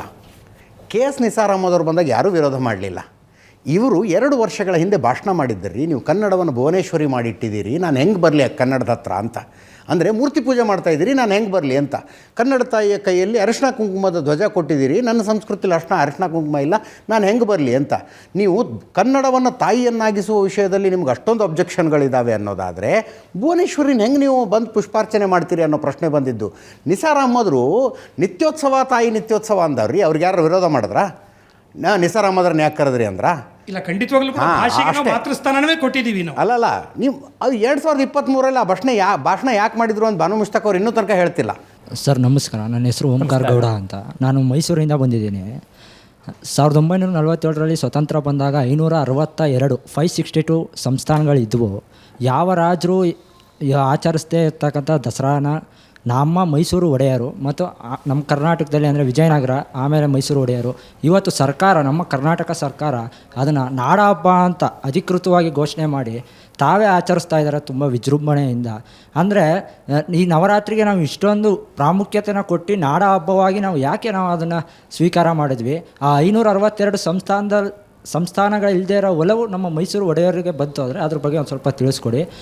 ಎರಡನೇ ನೀವು ಪ್ರಾದೇಶಿಕ ವ್ಯತ್ಯಾಸಗಳನ್ನು ಕೇಳ್ತಾ ಇದ್ದೀರಿ ಬೇಸಿಕಲಿ. ಇಲ್ಲ, ನಮ್ಮಲ್ಲಿ ವಿಜೃಂಭಣೆಯಿಂದ ಆಗುವಷ್ಟೇ ವಿಜೃಂಭಣೆಯಿಂದ ಬೇರೆ ಕಡೆನೂ ಯಾಕೆ ಆಗಲ್ಲ? ಯಾಕೆ? ಆಮೇಲೆ ನೀವು ಹೇಳಿದ್ರಿ ಏನಂತ ಸನಾತನ ಧರ್ಮ ಅಂದರೆ ನಮ್ಮ ಭಾರತದಲ್ಲಿ ವೋಟಿಂಗ್ ಕೊಟ್ವಿ ಅಂತ. If I am not wrong, New Zealand ದೇಶದಲ್ಲಿ ಫಸ್ಟು ಹೆಣ್ಮಕ್ಳಿಗೆ ವೋಟಿಂಗ್ ಪವರ್ನ ಫಸ್ಟ್ ಕೊಟ್ಟಿದ್ದು. ಹಾಗೆ ನಮ್ಮ ಭಾರತ ಸಂಸ್ಕೃತಿಯಲ್ಲಿ ಹೆಣ್ಮಕ್ಳಿಗೆ ನಾವು ಲಿಂಗ ತಾರತಮ್ಯ, ಜಾತಿ ಪದ್ಧತಿ ಇರೋದು ಇವತ್ತೂ ಇದೆ. ನಮ್ಮಲ್ಲಿ ನಾಡಹಬ್ಬ ಇದ್ದರೆ ಅದು ಒಂದು ರೂಪದಲ್ಲಿದೆ, ಪ್ರತಿಯೊಂದು ಪ್ರಾಂತಗಳಲ್ಲೂ ಇದೆ. ಉದಾಹರಣೆಗೆ 1000 ವರ್ಷಗಳ ಕೆಳಗೆ ಭೋಜರಾಜ ಇದ್ದ, ಅವನು ನಿಮಗೆ ಗೊತ್ತಿದ್ದಾನ? ಅವನು ಪರಮಾರ ಮಹಾರಾಜ ಇದ್ದ, ಧಾರಾ ನಗರದಲ್ಲಿ 83 ಗ್ರಂಥ ಬರೆದಿದ್ದ. ಆ ಮಹಾನುಭಾವ ಬಹಳ ವೈಭವದಿಂದ ಮಾಡ್ತಾ ಇದ್ದ. ಅಖಿಲ ಭಾರತದ ಮಟ್ಟದಲ್ಲಿ ಇತ್ತು ಸ್ವಾಮಿ. ಇಲ್ಲಿ ಏನಾಯಿತು, ಬ್ರಿಟಿಷರು ಬಂದ ಮೇಲೆ ದೊಡ್ಡ ಸಂಸ್ಥಾನಗಳಾಗಿ ಉಳ್ಕೊಂಡಿದ್ದು ಯಾವುದು? ಕೇರಳ ಉಳ್ಕೊಳ್ತು, ಹೈದರಾಬಾದ್ ಉಳ್ಕೊಳ್ತು, ಮತ್ತು ಗುಜರಾತಿನ ಪ್ರಸಿದ್ಧವಾದಂಥ ವಡೋದರ ಸಂಸ್ಥಾನ ಉಳ್ಕೊಳ್ತು, ಮತ್ತು ನಮಗೆ ಗೊತ್ತಿರತಕ್ಕಂಥದ್ದು ಮೈಸೂರು ಸಂಸ್ಥಾನ ಉಳ್ಕೊಳ್ತು. ಮೈಸೂರು ಸಂಸ್ಥಾನದಲ್ಲಿ ವಿಜಯನಗರದ ಪ್ರಭಾವ ಇತ್ತು. ಉತ್ತರ ಭಾರತವೆಲ್ಲ ಬಹಳ ಹಿಂದೆನೇ ಇಸ್ಲಾಮಿನ ಆಕ್ರಾಂತಿಯಲ್ಲಿ ಅವರ ಪರಂಪರೆಗಳನ್ನು ಪಾಪ ಕಳ್ಕೊಂಡು ಬಿಟ್ಟಿದ್ರು. ವಿಜಯನಗರ ಗಟ್ಟಿಯಾಗಿ ಉಳಿಸ್ತು. ಹಾಗಾಗಿ ವಿಜಯನಗರದಲ್ಲಿ ಆ ಭಾಗಕ್ಕೆ ಬರತಕ್ಕಂಥ ದೊಡ್ಡ ಸಂಸ್ಥಾನವಾಗಿದ್ದು ಇದೇನೆ, ಮೈಸೂರು ಸಂಸ್ಥಾನವೇನೆ. ಆಂಧ್ರ ಪ್ರದೇಶದಲ್ಲಿ ಕೆಲವು ಸಂಸ್ಥಾನಗಳಿದ್ವು, ಅಲ್ಲಿ ಯಥೇಷ್ಟವಾಗಿ ಮಾಡ್ತಾಯಿದ್ರು. ನೋಡಿದಾಗ ನಮಗೆ ಗೊತ್ತಾಗುತ್ತದೆ. ತಂಜಾವೂರಿನಲ್ಲಿ ನಾಯಕರಿದ್ದರು, ಮಧುರೈನಲ್ಲೂ ಇದ್ದರು, ಜಿಂಜಿನಲ್ಲೂ ಇದ್ದರು. ಅವರಲ್ಲೆಲ್ಲ ಕೂಡ ಈ ಉತ್ಸವ ಇರ್ತಾ ಇತ್ತು. ಮೈಸೂರು ಮಹಾರಾಜರು ಇಲ್ಲಿ ರಾಜ ಪ್ರಮುಖರು ಅಂತ ಆದರು, ಮೊದಲಿಗೆ ಗವರ್ನರ್ ಅಂತ ಆದರು. ಹೀಗಾಗಿ ಆ ಅರಮನೆ ಉತ್ಸವಗಳು ಇವೆಲ್ಲ ಚೆನ್ನಾಗಿ ನೋಡಿದ್ರಿಂದ, ಮತ್ತು ರಾಜಕೀಯ ಕೇಂದ್ರವಾದ ಬೆಂಗಳೂರಿಗೆ ಪಕ್ಕದಲ್ಲೇ ಮೈಸೂರು ಇರೋದ್ರಿಂದ ಇಷ್ಟೆಲ್ಲ ಪ್ರಭಾವ ಇದ್ದರಿಂದ ಆಯಿತು, ಇವರೇನು ದೊಡ್ಡದಾಗಿ ಸಾಕ್ಷಾತ್ಕಾರ ಮಾಡಿಕೊಂಡಿದ್ದು ಅಂತಲ್ಲ, ಅಖಿಲ ಭಾರತೀಯವಾದಂಥ ಹಬ್ಬ ಇದು. ನಮ್ಮ ಪ್ರಾಂತದಲ್ಲೂ ಬಂತು, ನಾವು ಹೆಮ್ಮೆ ಪಡೋಣ. ನಾಡ ಹಬ್ಬ ಅಂತ ಮಾಡಿದ್ದಕ್ಕಾಗಿ ಆಚರಿಸೋಣ, ಸಂತೋಷ ಪಡೋಣ. ಹಾಗಂದ ತಕ್ಷಣ ಮಿಕ್ಕೆಲ್ಲೂ ಇಲ್ಲದ್ದು ನಾವು ಮಾತ್ರ ಮಾಡ್ತಾ ಇದ್ದೀವಿ, ಹಾಗಾಗಿ it is a minority thing ಅಂತ ಏನು ಅನ್ನಬೇಕಾಗಿಲ್ಲ. ಸಮೃದ್ಧವಾದದ್ದು ಅಂತ ಗೊತ್ತಾಗುತ್ತದೆ. ಮತ್ತು ಅಲ್ಲಿ ಯಾಕಾಗಿದೆ ಇಲ್ಲಿ ಯಾಕಾಗಿದೆ ಅಂದ್ರಲ್ಲ, ಕಂಪೇರ್ ಮಾಡದೇ ಇದ್ದರೆ ವಿಷಯ ಜ್ಞಾನ ಹೇಗೆ ಬರುತ್ತದೆ? ನೀವು ಚಿಕ್ಕವರ ದೊಡ್ಡವರ, ನೀವು ಬುದ್ಧಿವಂತರ ಅಲ್ವಾ, ನೀವು ಸುಂದರರ ಅಲ್ವಾ ಅಂತ ನಾನು ಹೇಗೆ ಹೇಳಿ? ಇನ್ನೊಬ್ಬರು ಮುಖ ನೋಡಿ ಹೇಳಬೇಕು ತಾನೆ, ಅಟ್ಲೀಸ್ಟ್ ಕನ್ನಡಿನಲ್ಲಾದ್ರೂ ಮತ್ತೊಬ್ಬರನ್ನ ತೋರಿಸಿ ಹೇಳ್ಬೇಕು ತಾನೆ. ನಿಮಗೆ ಒಂದು ಪ್ರಶ್ನೆ ಕೇಳ್ತೀನಿ, ನೀವು ಚಿಕ್ಕವರ ದೊಡ್ಡವರ ನೀವೇನು ಹೇಳೋಕ್ಕೆ ಸಾಧ್ಯ? ಯಾರಿಗೆ ಹೋಲಿಸಿ? ನಮ್ಮ ಅಪ್ಪನಿಗೆ ಹೋಲಿಸಿದ್ರೆ ನಾನು ಚಿಕ್ಕವನು, ತಮ್ಮನಿಗೆ ಹೋಲಿಸಿದ್ರೆ ದೊಡ್ಡವನು ಅಂತ ಅನ್ಬೇಕಾಗುತ್ತದೆ. ಕಂಪೇರ್ ಆ್ಯಂಡ್ ಕಾಂಟ್ರಾಸ್ಟ್ ಮಾಡದೆ ಜ್ಞಾನಕ್ಕೆ ಸಾಧ್ಯ ಇಲ್ಲ. ಮತ್ತು ಗ್ಲೋಬಲ್ ಆಗಿ ಲೋಕಲ್ ಆಗಿ ಎರಡನ್ನೂ ಒಟ್ಟೊಟ್ಟಿಗೆ ನೋಡಬೇಕಾಗುತ್ತದೆ. ಟೆಲಿಸ್ಕೋಪಿಕ್ ಆ್ಯಂಡ್ ಮೈಕ್ರೋಸ್ಕೋಪಿಕ್ ಪರ್ಸ್ಪೆಕ್ಟಿವ್ ಇರಬೇಕಾಗುತ್ತದೆ. ಅದಿಲ್ಲದಿದ್ದರೆ ಹೇಗೆ? ನಮ್ಮ ಸಂವಿಧಾನ ರಚನೆ ಮಾಡುವಾಗ ನಾವು ಸಾಕು ಇನ್ಯಾರೂ ಬೇಡ ಅಂತ ಅಹಂ ಬ್ರಹ್ಮಾಸ್ಮಿ ಅಂತ ಮಾಡಿದ್ರ? ಜಗತ್ತಿನ ಎಲ್ಲ ಸಂವಿಧಾನಗಳು ನೋಡಿದ್ದು ಯಾತಕ್ಕೆ ನೋಡಿದ್ದು? ಹೀಗಾಗಿ ನಿಮಗಿರುವ ಬುದ್ಧಿವಂತಿಕೆಯನ್ನು ಪ್ರದರ್ಶನ ಮಾಡೋದಕ್ಕೆ ಬೇಕಾಗಿಲ್ಲ. ನನಗೂ ಒಂದಷ್ಟು ಬುದ್ಧಿವಂತಿಕೆ ಇದೆ ಅನ್ನೋದನ್ನು ನೀವು ತಿಳ್ಕೊಳ್ಳಿ. ಅದರ ಜೊತೆಗೆ ದಸರಾ ಆಚರಣೆ ಅಂದರೆ ಕಲಾವಿದರನ್ನು ಕರೆಸಿ ಗೌರವಿಸೋದು, ಶಿಲ್ಪಿಗಳನ್ನು, ಸಂಗೀತಗಾರರನ್ನು, ಇದು ಒಂದು ಸಮಾಜ ವ್ಯವಸ್ಥೆಯ ಭಾಗ ಅಂತ ಅನಿಸುತ್ತೆ ಶತಾವಧಾನಿಗಳೇ. ಖಂಡಿತ. ಅಂದರೆ ಎಲ್ಲ ಕ್ಷೇತ್ರಗಳಲ್ಲೂ ಕೂಡ ಜನ ನೆಮ್ಮದಿಯಾಗಿರಬೇಕು ಅಂದರೆ ಅದಕ್ಕೊಂದು ಹಬ್ಬದ ಸಂದರ್ಭದಲ್ಲಿ ಗೌರವ ಎಷ್ಟು ಸಾಧ್ಯನೋ ಅಷ್ಟು ಅವರಿಗೆ ಹಣಕಾಸಿನ ಸಹಾಯ, ಈ ರೀತಿಯಾದಂಥದ್ದು. ಖಂಡಿತವಾಗಿ ನಮ್ಮಲ್ಲಿ ಇವತ್ತು ರಿಪಬ್ಲಿಕ್ ಡೇ ಅಂತ ಯಾವ ರೀತಿ ಆಚರಣೆ ಮಾಡ್ತೀವಿ ಹಾಗೆ ಮಾಡ್ತಾ ಇದ್ದಿದ್ದು ವಿಜಯದಶಮಿ. ಯಾಕೆಂದರೆ ರಿಪಬ್ಲಿಕ್ ಡೇ ನಮ್ಮ ಶಕ್ತಿ ಸಾಮರ್ಥ್ಯಗಳನ್ನು ಪ್ರದರ್ಶನ ಮಾಡ್ತಕ್ಕಂಥದ್ದು. ಅಲ್ಲಿ ಹಾಗೇನೆ ಪ್ರಾಚೀನ ಭಾರತದಲ್ಲಿ ಹೇಗೆ ಮಾಡ್ತಾಯಿದ್ರು, ಇದು ನನ್ನ ಎಕ್ಸ್ಪರ್ಟೈಸ್ ಇರ್ತಕ್ಕಂಥ ಕ್ಷೇತ್ರ ಹೇಳ್ತೀನಿ. ಅಲ್ಲಿ ಬನ್ನಿಯ ಮಂಟಪಕ್ಕೆ ಹೋಗ್ತಾಯಿದ್ರು, ಬನ್ನಿಯ ಮರಕ್ಕೆ ಹೋಗ್ತಾಯಿದ್ರು. ಬನ್ನಿ ಅನ್ನೋದು ವನ್ನಿ ಶಬ್ದದಿಂದ ಬಂದದ್ದು. ಅಗ್ನಿ ಆ ಮರದೊಳಗಿದ್ದರಿಂದ ಆ ಮರಕ್ಕೆ ಎಲ್ಲಿಲ್ಲದ ಕ್ಷಾತ್ರ ಪೌರುಷ ಇದೆ ಅಂತ. ಅದರ ಮುಳ್ಳುಗಳು ಹೇಗಿರುತ್ತೋ ಆ ರೀತಿಯಲ್ಲಿ ನಾವು ಗಟ್ಟಿಯಾಗಿದ್ದು ಯಾರೂ ನಮ್ಮನ್ನು ಅಟ್ಯಾಕ್ ಮಾಡದೇ ಇರೋ ಥರ ಇರಬೇಕು ಅಂತ ಆ ಬನ್ನಿಯ ಮರಕ್ಕೆ ಯಾವ ಶತ್ರುಗಳನ್ನ ನಾವು ಗೆಲ್ಲಬೇಕಾಗಿದೆಯೋ ಆ ಶತ್ರುಗಳ ಹೆಸರು ಬರೆದಿರ್ತಕ್ಕಂಥ ಪತ್ರಗಳನ್ನು ಕಟ್ಟಿರ್ತಾ ಇದ್ರು. ಇಲ್ಲಿಂದ ಬನ್ನಿ ಮರಕ್ಕೆ ಹೋಗಿ ಪೂಜೆ ಮಾಡಿ ಯಾರು ಆ ಪತ್ರವನ್ನು ಛೇದನ ಮಾಡ್ತಾನೋ ಅಲ್ಲಿರೋ ಟಾರ್ಗೆಟ್ನ ಅವನು ಫಿನಿಷ್ ಮಾಡಬೇಕು ಅಂತಿತ್ತು. ನಮ್ಮಲ್ಲಿ ವರ್ಷಕ್ಕೆ 2 ಬಾರಿ ಈ ಲೆಕ್ಕ ಪತ್ರಗಳ ವ್ಯವಸ್ಥೆ ನಡೀತಾ ಇತ್ತು. ಜಮಾಬಂದಿ ಅಂತ ಕರೀತಾರಲ್ಲ, ಈ ಎಲ್ಲ ರೀತಿಯಾದಂಥ ಆಯವ್ಯಯ ವ್ಯವಸ್ಥೆಗಳನ್ನು ನೋಡ್ತಾ ಇದ್ರು. ಅದು ವಸಂತದಲ್ಲೊಮ್ಮೆ, ಶರತ್ಕಾಲದಲ್ಲೊಮ್ಮೆ. ಈ ಶರತ್ಕಾಲದಲ್ಲಿ ಮಾಡ್ತಾ ಇದ್ದಿದ್ದು ಇವತ್ತಿಗೂ ಕೂಡ ಮಾರವಾಡಿಗಳು ಎಲ್ಲ ತಮ್ಮ ಲೆಕ್ಕವನ್ನು ದೀಪಾವಳಿಗೆ ಇಟ್ಕೊಂಡಿದ್ದಾರೆ, ಇದೇ ಶರತ್ಕಾಲಕ್ಕೆ. ಈ ಶರತ್ಕಾಲ ನವರಾತ್ರ ಬರೀ 10 ದಿವಸ ಮಾತ್ರವಲ್ಲದೆ ಕಾರ್ತಿಕ ಪೂರ್ಣಿಮೆಯವರೆಗೂ ನಡೀತಾ ಇತ್ತು ಅಂತ ಗೊತ್ತಾಗುತ್ತದೆ. ಹೀಗಾಗಿ ಆಗ ಅವರು ಈ ವ್ಯವಹಾರ ವಾಣಿಜ್ಯಗಳನ್ನು ಮಾಡ್ತಾಯಿದ್ರು. ಮತ್ತು ಎಲ್ಲ ಕ್ಷೇತ್ರಗಳಲ್ಲಿ ಬಂದಂಥ ಕೌಶಲ ಯಾವುದಿದೆ, ಸ್ಕಿಲ್ಸ್ ಅಂತೀವಲ್ಲ ಅದೆಲ್ಲಕ್ಕೂ ಬೇಕಾದ ಜನವನ್ನು ತರ್ತಾಯಿದ್ರು. ಈಗ ನೋಡಿ, ಆಯುಧ ಪೂಜೆ ಅಂತಂದರೆ ಬರೀ ಆಯುಧಗಳನ್ನು ಪೂಜೆ ಮಾಡೋದಲ್ಲ, ಆಯುಧ ನಿರ್ಮಾತೃಗಳು ಬರ್ತಾಯಿದ್ರು, ಹೊಸ ಹೊಸ ಆಯುಧಗಳನ್ನು ಪರಿಚಯ ಮಾಡಿಕೊಡ್ತಾಯಿದ್ರು. ಒಂದು ದೊಡ್ಡ ಕಾರ್ನಿವಲ್, ಒಂದು ದೊಡ್ಡ ಎಕ್ಸ್ಪೋ ಥರದ್ದು ನಡೀತಾ ಇತ್ತು. ಎಲ್ಲ ಕಡೆಯಿಂದಲೂ ಜನಗಳು ಬಂದು ಅವರು ನೇಯ್ಗೆ ಮಾಡಿದವರು ಅತ್ಯುತ್ತಮವಾದ ವಸ್ತ್ರಗಳನ್ನು ತರ್ತಾಯಿದ್ರು, ಧಾನ್ಯಗಳನ್ನು ಬೇರೆ ಬೇರೆ ಕಡೆಯಿಂದ ತಂದು ಮಾರ್ತಾಯಿದ್ರು. ಭಾರತ ನಾವು ಭಾವಿಸಿದಂತೆ ಬರೀ ಕೃಷಿ ಪ್ರಧಾನವಾದದ್ದು ಮಾತ್ರವಲ್ಲ, ವಾಣಿಜ್ಯ ಪ್ರಧಾನವಾದದ್ದು ದೇಶವಾಗಿತ್ತು. ತುಂಬ ದೊಡ್ಡ ಚಟುವಟಿಕೆಗಳು ನಡೀತಾ ಇತ್ತು. ಹಾಗೆ ಬಂದಂಥ ಜ್ಞಾನದ ವಿನಿಮಯ, ವಸ್ತುಗಳ ವಿನಿಮಯ ಇಲ್ಲಿ ನಡೀತಾ ಇತ್ತು. ಹೀಗಾಗಿ ಅಲ್ಲಿ ಎಲ್ಲ ಹಬ್ಬಗಳಿಗೂ ಅವಕಾಶ ಇತ್ತು. ವಸ್ತುತಃ ನಮ್ಮ ಸಂಪ್ರದಾಯದ ಪ್ರಕಾರ ಯಾವುದೇ ಹಬ್ಬವನ್ನು ವರ್ಷದಲ್ಲಿ ಯಾರಿಗೆ ಮಾಡೋಕ್ಕಾಗಲಿಲ್ವೋ ಅವರಿಗೆ ನವರಾತ್ರದ ಈ 9-10 ದಿವಸಗಳಲ್ಲಿ ಮಾಡಬಹುದು ಅಂತ. ಗಣಪತಿ ಹಬ್ಬ ಮಿಸ್ ಮಾಡಿಕೊಂಡ್ರೆ ಚೌತಿ ದಿವಸ ಮಾಡಿ, ನಾಗರ ಪಂಚಮಿ ಮಿಸ್ ಮಾಡಿಕೊಂಡ್ರೆ ಪಂಚಮಿ ದಿವಸ ಮಾಡಿ, ಹೀಗೆ ಮಾಡ್ತಾಯಿದ್ರು. ಹಾಗಾಗಿ ಎಲ್ಲ ದೇವತೆಗಳ ಆರಾಧನೆ ಜೊತೆಗೆ ಈ ಎಲ್ಲ ವಸ್ತುಗಳನ್ನು ತಂದು ಇರ್ತಾಯಿದ್ರು. ಈ ಸರಸ್ವತಿ ಪೂಜೆ ಅಂತಂದರೆ ಬರೀ ವಿದ್ವಾಂಸರ ಕಲಾವಿದರ ಆರಾಧನೆ ಅಷ್ಟಕ್ಕೆ ಮಾತ್ರವಲ್ಲದೆ ಗೀತ, ನೃತ್ಯ, ವಾದ್ಯ ಇವುಗಳಾಗ್ತಾ ಇತ್ತು. ಮತ್ತು ಲಕ್ಷ್ಮೀ ಪೂಜೆ ಅಂತಂದರೆ ವಾಣಿಜ್ಯ ಜಗತ್ತಿಂದ ಆಗ್ತಾ ಇತ್ತು. ಹೀಗೆ ಆಯಾ ಒಂದು ಕ್ಷೇತ್ರದ ತಜ್ಞತೆ ಇರತಕ್ಕಂಥವರು ಬಂದು ಅವ್ರ ರಾಜರ ಮುಂದೆ ಅವರ ಪ್ರತಿಭೆಯನ್ನು ತೋರಿಸ್ತಾ ಇದ್ರು. ಅಲ್ಲಿಂದಲ್ಲಿಗೆ ಪರೀಕ್ಷೆ ಆಗ್ತಾ ಇತ್ತು. ಇವತ್ತಿಗೂ ನಮ್ಮ ಮೈಸೂರಿನಲ್ಲಿ ವಜ್ರಮುಷ್ಟಿ ಕಾಳಗ ಅಂತ ನೋಡ್ತೀವಿ, ಮಲ್ಲರು ಮಾಡ್ತಾ ಇದ್ದಂಥದ್ದು. ಈ 4 ತಿಂಗಳು ಮಳೆಗಾಲದಲ್ಲಿ ಅವರು ಎಲ್ಲ ತಯಾರಿ ಮಾಡಿಕೊಂಡು ಒಳ್ಳೆ ಒಲಿಂಪಿಕ್ಸ್ಗೆ ತಯಾರಾಗೋಂಗೆ ಆಗಿ ಬರ್ತಾಯಿದ್ರು. ವಿಜಯನಗರದಲ್ಲಿ ಆ ಮಹಾನವಮಿಯ ದಿಬ್ಬ ಅಂತಿದೆಯಲ್ಲ, ಅದರ ಮೇಲಿರ್ತಕ್ಕಂಥ ಕೆತ್ತನೆ ನೋಡಿದ್ರೆ ಗೊತ್ತಾಗುತ್ತದೆ ಅಲ್ಲಿ ಚಟುವಟಿಕೆಗಳು ಹೇಗಿರ್ತಾ ಇತ್ತು ಅಂತ. ಈ ಥರ ಮಾಡ್ತಾಯಿದ್ರು. ಹಾಗಾಗಿ ಅದು ಒಂದು ಹೋಲಿಸ್ಟಿಕ್ ಆದದ್ದು. ಅದರಿಂದಲೇ ನಮ್ಮ ಸನಾತನ ಧರ್ಮದಲ್ಲಿ ಹಾಗೆ ಮಾತ್ರವಲ್ಲದೆ ಪ್ರಾಚೀನ ಪರಂಪರೆಗಳಲ್ಲಿ ಬಂದ ಎಲ್ಲಿಯೂ ಕೂಡ ಒಂದು ಹಬ್ಬ ಕೇವಲ ಯಾವುದೋ ಒಂದು ದೇವರ ಆರಾಧನೆ, ಒಂದು ನಂಬಿಕೆಯ ಪ್ರದರ್ಶನ ಅಂತಲ್ಲದೆ ಜೀವನದ ಎಲ್ಲ ಮುಖಗಳಲ್ಲಿಯೂ ವ್ಯಾಪಿಸಿರುತ್ತದೆ. ಇವತ್ತಿಗೂ ನೋಡಿ, ನಮ್ಮಲ್ಲಿ ಹಬ್ಬಗಳಿರೋದ್ರಿಂದ, ನಮ್ಮಲ್ಲಿ ಮದುವೆ ಇತ್ಯಾದಿ ಸಮಾರಂಭಗಳು, ಕೌಟುಂಬಿಕ ಸಮಾರಂಭ ಇರೋದ್ರಿಂದ ನಮ್ಮ ದೇಶದ ಎಕಾನಮಿ ಎಷ್ಟಿದೆ ಅಂತ. ಅದರಿಂದಲೇ ಇವುಗಳು ಅಬ್ಬರ ಮಾಡಬೇಡಿ, ಆಡಂಬರ ಮಾಡಬೇಡಿ ಅಂತ ಒಂದು ಕಡೆ ಹೇಳ್ತಾರೆ. ಅದಕ್ಕೆ ಒಂದು ಮಟ್ಟದ ಬೆಲೆ ಇದೆ. ಅದೇ ಸಂದರ್ಭದಲ್ಲಿ ಹೀಗೆ ಅವರು ಕೋಲಾಹಲವಾಗಿ ಮಾಡ್ತಾ ಇರೋದ್ರಿಂದ ಹಣದ ಸಂಚಾರವೂ ಆಗ್ತಾ ಇದೆ, ಎಷ್ಟೋ ಜನರಿಗೆ ಬದುಕು ನಡೀತಾ ಇದೆ ಅಂತ ಗೊತ್ತಾಗುತ್ತದೆ. ಈ ಆಯಾಮು ಇದೆಯಲ್ಲ, ಅದನ್ನು ಸಮಗ್ರವಾಗಿ ಗಮನಿಸಬೇಕಾಗುತ್ತದೆ. ಏನಾಗುತ್ತದೆ, ಈ ಚಳವಳಿದಾರರಿಗೆ ಅದು ಬಿಟ್ಟು ಬೇರೆ ಯಾವುದೂ ಕಾಣಿಸೋದೇನೇ ಇಲ್ಲ, ಮಿಕ್ಕದ್ದು ಯಾವುದನ್ನು ನೋಡೋದೇ ಇಲ್ಲ. ಒಂದು ದೊಡ್ಡ ದೇಶದ ಎಕಾನಮಿ ಅಂತಂದರೆ ಯಾವುದಿಂದ ಆಗುತ್ತೆ ಅಂತ ನೋಡಬೇಕಾಗುತ್ತೆ. ಏನು ನಿನ್ನೆ ದಿವಸ ಅದಕ್ಕೆ ಕಸದ ಬೆಲೆಗೂ ಇಲ್ಲದೆ ಇರತಕ್ಕಂಥ ಹುಲ್ಲು, ನಾಳೆನೂ ಅದಕ್ಕೆ ಬೆಲೆ ಇಲ್ಲದೆ ಇರೋದು ಗಣಪತಿ ಹಬ್ಬದ ದಿವಸ ದೂರ್ವಾಯುಗ್ಮ ಪೂಜೆ ಅಂತ ಬಂದುಬಿಡುತ್ತೆ. ಅದರಿಂದಾಗ ಅದು ಬದುಕಿರುತ್ತದೆ. ಒಂದು ತಾಳೆ ಹೂ ಅದಕ್ಕೋಸ್ಕರವಾಗಿ ಬದುಕುತ್ತೆ. ಹೀಗೆ ಕಂಡಾಗ ನಮಗೆ ಗೊತ್ತಾಗುತ್ತದೆ ಈ ಹಬ್ಬಗಳಿಗೆ ಒಂದು ದೊಡ್ಡ ಆರ್ಥಿಕವಾದ ವ್ಯವಸ್ಥೆ ಕೂಡ ಇದೆ. ಇವುಗಳನ್ನು ಕುರಿತು ಅಟ್ಯಾಕ್ ಮಾಡ್ತಕ್ಕಂಥವ್ರು ಯಾರಿದ್ದಾರೆ, ಸನಾತನ ಧರ್ಮ ದ್ವೇಷಿಗಳು ಮತ್ತು ವಿದೇಶಿಯ ಶಕ್ತಿಗಳು, ಮತ್ತು ಸ್ವದೇಶದಲ್ಲಿದ್ದರೂ ವಿದೇಶಿಯರ ಥರ ಇರ್ತಕ್ಕಂಥವರು ಯಾವುದೋ ದುರಭಿಸಂಧಿಯಿಂದ ಮಾಡ್ತಿರ್ತಾರೆ, ಅಥವಾ ಕೆಲವೊಮ್ಮೆ ಏಕಮುಖವಾಗಿ ನೋಡ್ತಾ ಇರ್ತಾರೆ, ಬೇರೆ ದೃಷ್ಟಿನೇ ಇರೋದಿಲ್ಲ. ಸರಳತೆ ಇರಬೇಕು ಅಂತ. ಸರಳತೆ ದಿನನಿಡೀ ಇದ್ದೇ ಇರುತ್ತೆ. ಒಂದು ದಿವಸ ವಿಶೇಷವಾಗಿ ಒಂದು ವೈಭವ ಇದ್ದರೆ ಅದಕ್ಕೆ ಆಕ್ಷೇಪ ಮಾಡುವಂಥದ್ದೇನಿದೆ ಅದು ಸರಳತೆ ಅಲ್ಲ, ಕಾರ್ಪಣ್ಯ ಅಂತ ಅನಿಸ್ಕೊಳ್ತದೆ. ಸನಾತನ ಧರ್ಮ ನಿಜವಾದ ಅರ್ಥದಲ್ಲಿ ಪ್ಲೂರಲಿಸಮ್, ನಿಜವಾದ ಅರ್ಥದಲ್ಲಿ ಬಹುಸಂಸ್ಕೃತಿ ಅನ್ನೋದಿದ್ದರೆ ಜಗತ್ತಿನಲ್ಲಿ ಇದು ಒಂದೇ. ಇನ್ನು ಎಲ್ಲವೂ ಮಾನೋಕಲ್ಚರ್, ಇದೇ ಬಹುಸಂಸ್ಕೃತಿ ಆದದ್ದು. ಹಾಗಾಗಿಯೇ ಅಲ್ಲಿ ಪ್ರಶ್ನೆಗಳೂ ಕಾಣಿಸುತ್ತವೆ, ಆಕ್ಷೇಪಾರ್ಹವಾದದ್ದು ಕಾಣಿಸುತ್ತೆ. ನಾವು ಅವಿವೇಕದಿಂದ ಒಂದು ಬಡಿಯೋಕ್ಕೆ ಹೋದಾಗ ಇಡೀ ಫ್ಯಾಬ್ರಿಕ್ ಹಾಳಾಗುತ್ತೆ ಅನ್ನೋದ್ರೊಳಗೆ ಸಂದೇಹ ಕಾಣಿಸೋಲ್ಲ. ರಜನಿ ಅಂತ ನನ್ನ ಹೆಸರು. ನಮಸ್ಕಾರ. ಈಗ ತಾನೇ ನೀವು ಪ್ರಕೃತಿ ಮೇಲಾದಂಥ ವ್ಯಭಿಚಾರ ಅನ್ನೋ ವರ್ಡ್ನ ಯೂಸ್ ಮಾಡಿದ್ರಿ. ಪ್ರಕೃತಿಯ ಪ್ರತಿರೂಪ ಆಗಿರೋ ಸ್ತ್ರೀ, ಅವಳ ಮೇಲೆ ನಿರಂತರವಾಗಿ ಅನ್ಯಾಯಗಳು ನಡ್ಕೊಂಡೇ ಬರ್ತಾ ಇದೆ. ಅದು ಯಾವ ರೀತಿ ಆಗೋಗ್ಬಿಟ್ಟಿದೆ ಅಂದರೆ, ದೇವಸ್ಥಾನದಲ್ಲಿ ಹೋಗ್ಬಿಟ್ಟು ದೇವಿಗೆ ನಮಸ್ಕಾರ ಮಾಡೋ ಪುರುಷ ಮನೇಲಿರೋ ತಾಯಿ ತನ್ನ ಮಗಳು ಹೆಂಡತಿ ಮೇಲೆ ಈ ಥರ ಅನ್ಯಾಯಗಳು ನಡೆಸ್ತಾನೇ ಇದ್ದಾನೆ. ಅದು ಅಲ್ಲದೆ ತನ್ನ ಜೊತೆ ಕೆಲಸ ಮಾಡೋರಿಗೂ ಮೇಲ್ ಬರೋಕ್ಕೆ ಬಿಡಲ್ಲ, ಅನ್ಯಾಯಗಳು ನಡೀತಾನೇ ಇದೆ.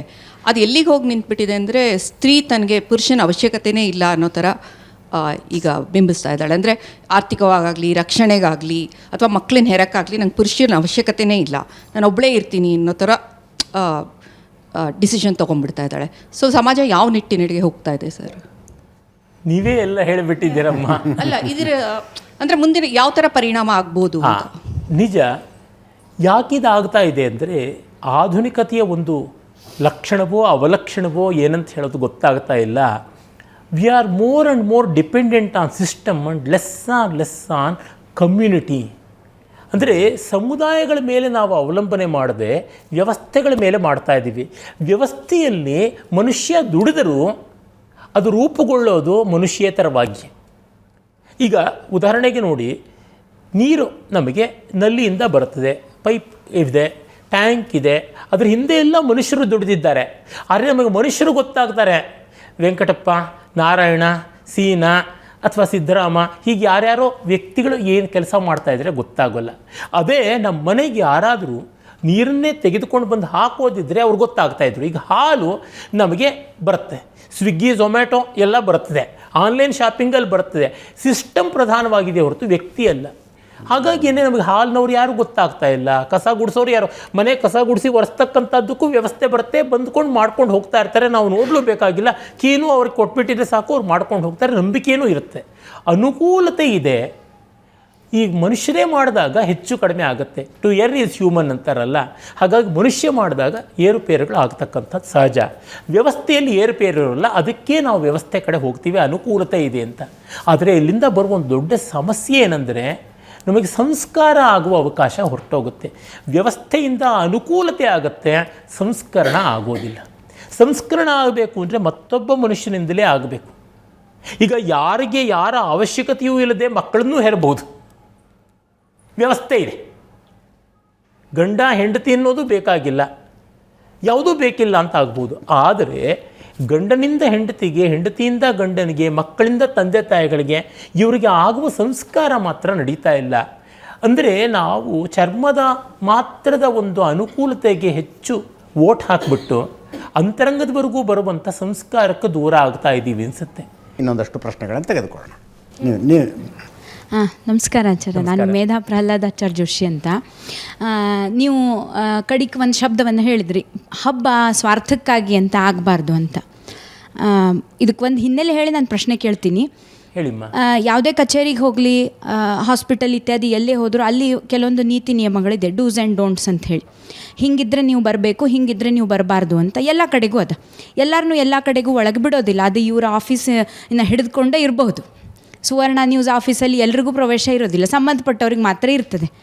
ಇದು ಧಾರ್ಮಿಕ ಕ್ಷೇತ್ರಗಳಲ್ಲಿ, ಅದರೊಳಗೂ ಸನಾತನ ಹಿಂದೂ ಸಂಪ್ರದಾಯ ಆಚಾರ ವಿಚಾರ ಮಡಿವಂತಿಕೆ ಇರೋ ಕ್ಷೇತ್ರದೊಳಗೆ ಮಾತ್ರ ಈ ನಿಯಮಗಳ ಉಲ್ಲಂಘನೆ ಆಗ್ತದಲ್ಲ. ಈ ಧಾರ್ಮಿಕ ಭಾವನೆಗಳ ಹತ್ಯೆ ಆಗೋದು ಇದು ಬೇರೆಯವರಿಗೆ ಮಾತ್ರ ಆಗ್ತದೆ, ಹಿಂದೂ ಧಾರ್ಮಿಕ ಕ್ಷೇತ್ರಗಳಲ್ಲಿ ಮಾತ್ರ ಆಗೋದಿಲ್ಲ ಅನ್ನುವಂಥ ಈ ದ್ವಂದ್ವವನ್ನು ಹೆಂಗೆ ಎಕ್ಸೆಪ್ಟ್ ಮಾಡ್ಕೊಳ್ಳೋದು ಅಂತ. ಭಾಳ ಒಳ್ಳೆ. ಇದನ್ನು ಯಾವ ಸಂದರ್ಭಕ್ಕೆ ನಾನು ಕೇಳಿದೆ ಅನ್ನೋದನ್ನು ನಾನು ಕ್ಲಿಯರ್ ಮಾಡಿಬಿಡ್ತೀನಿ ಆಚಾರ್ಯ.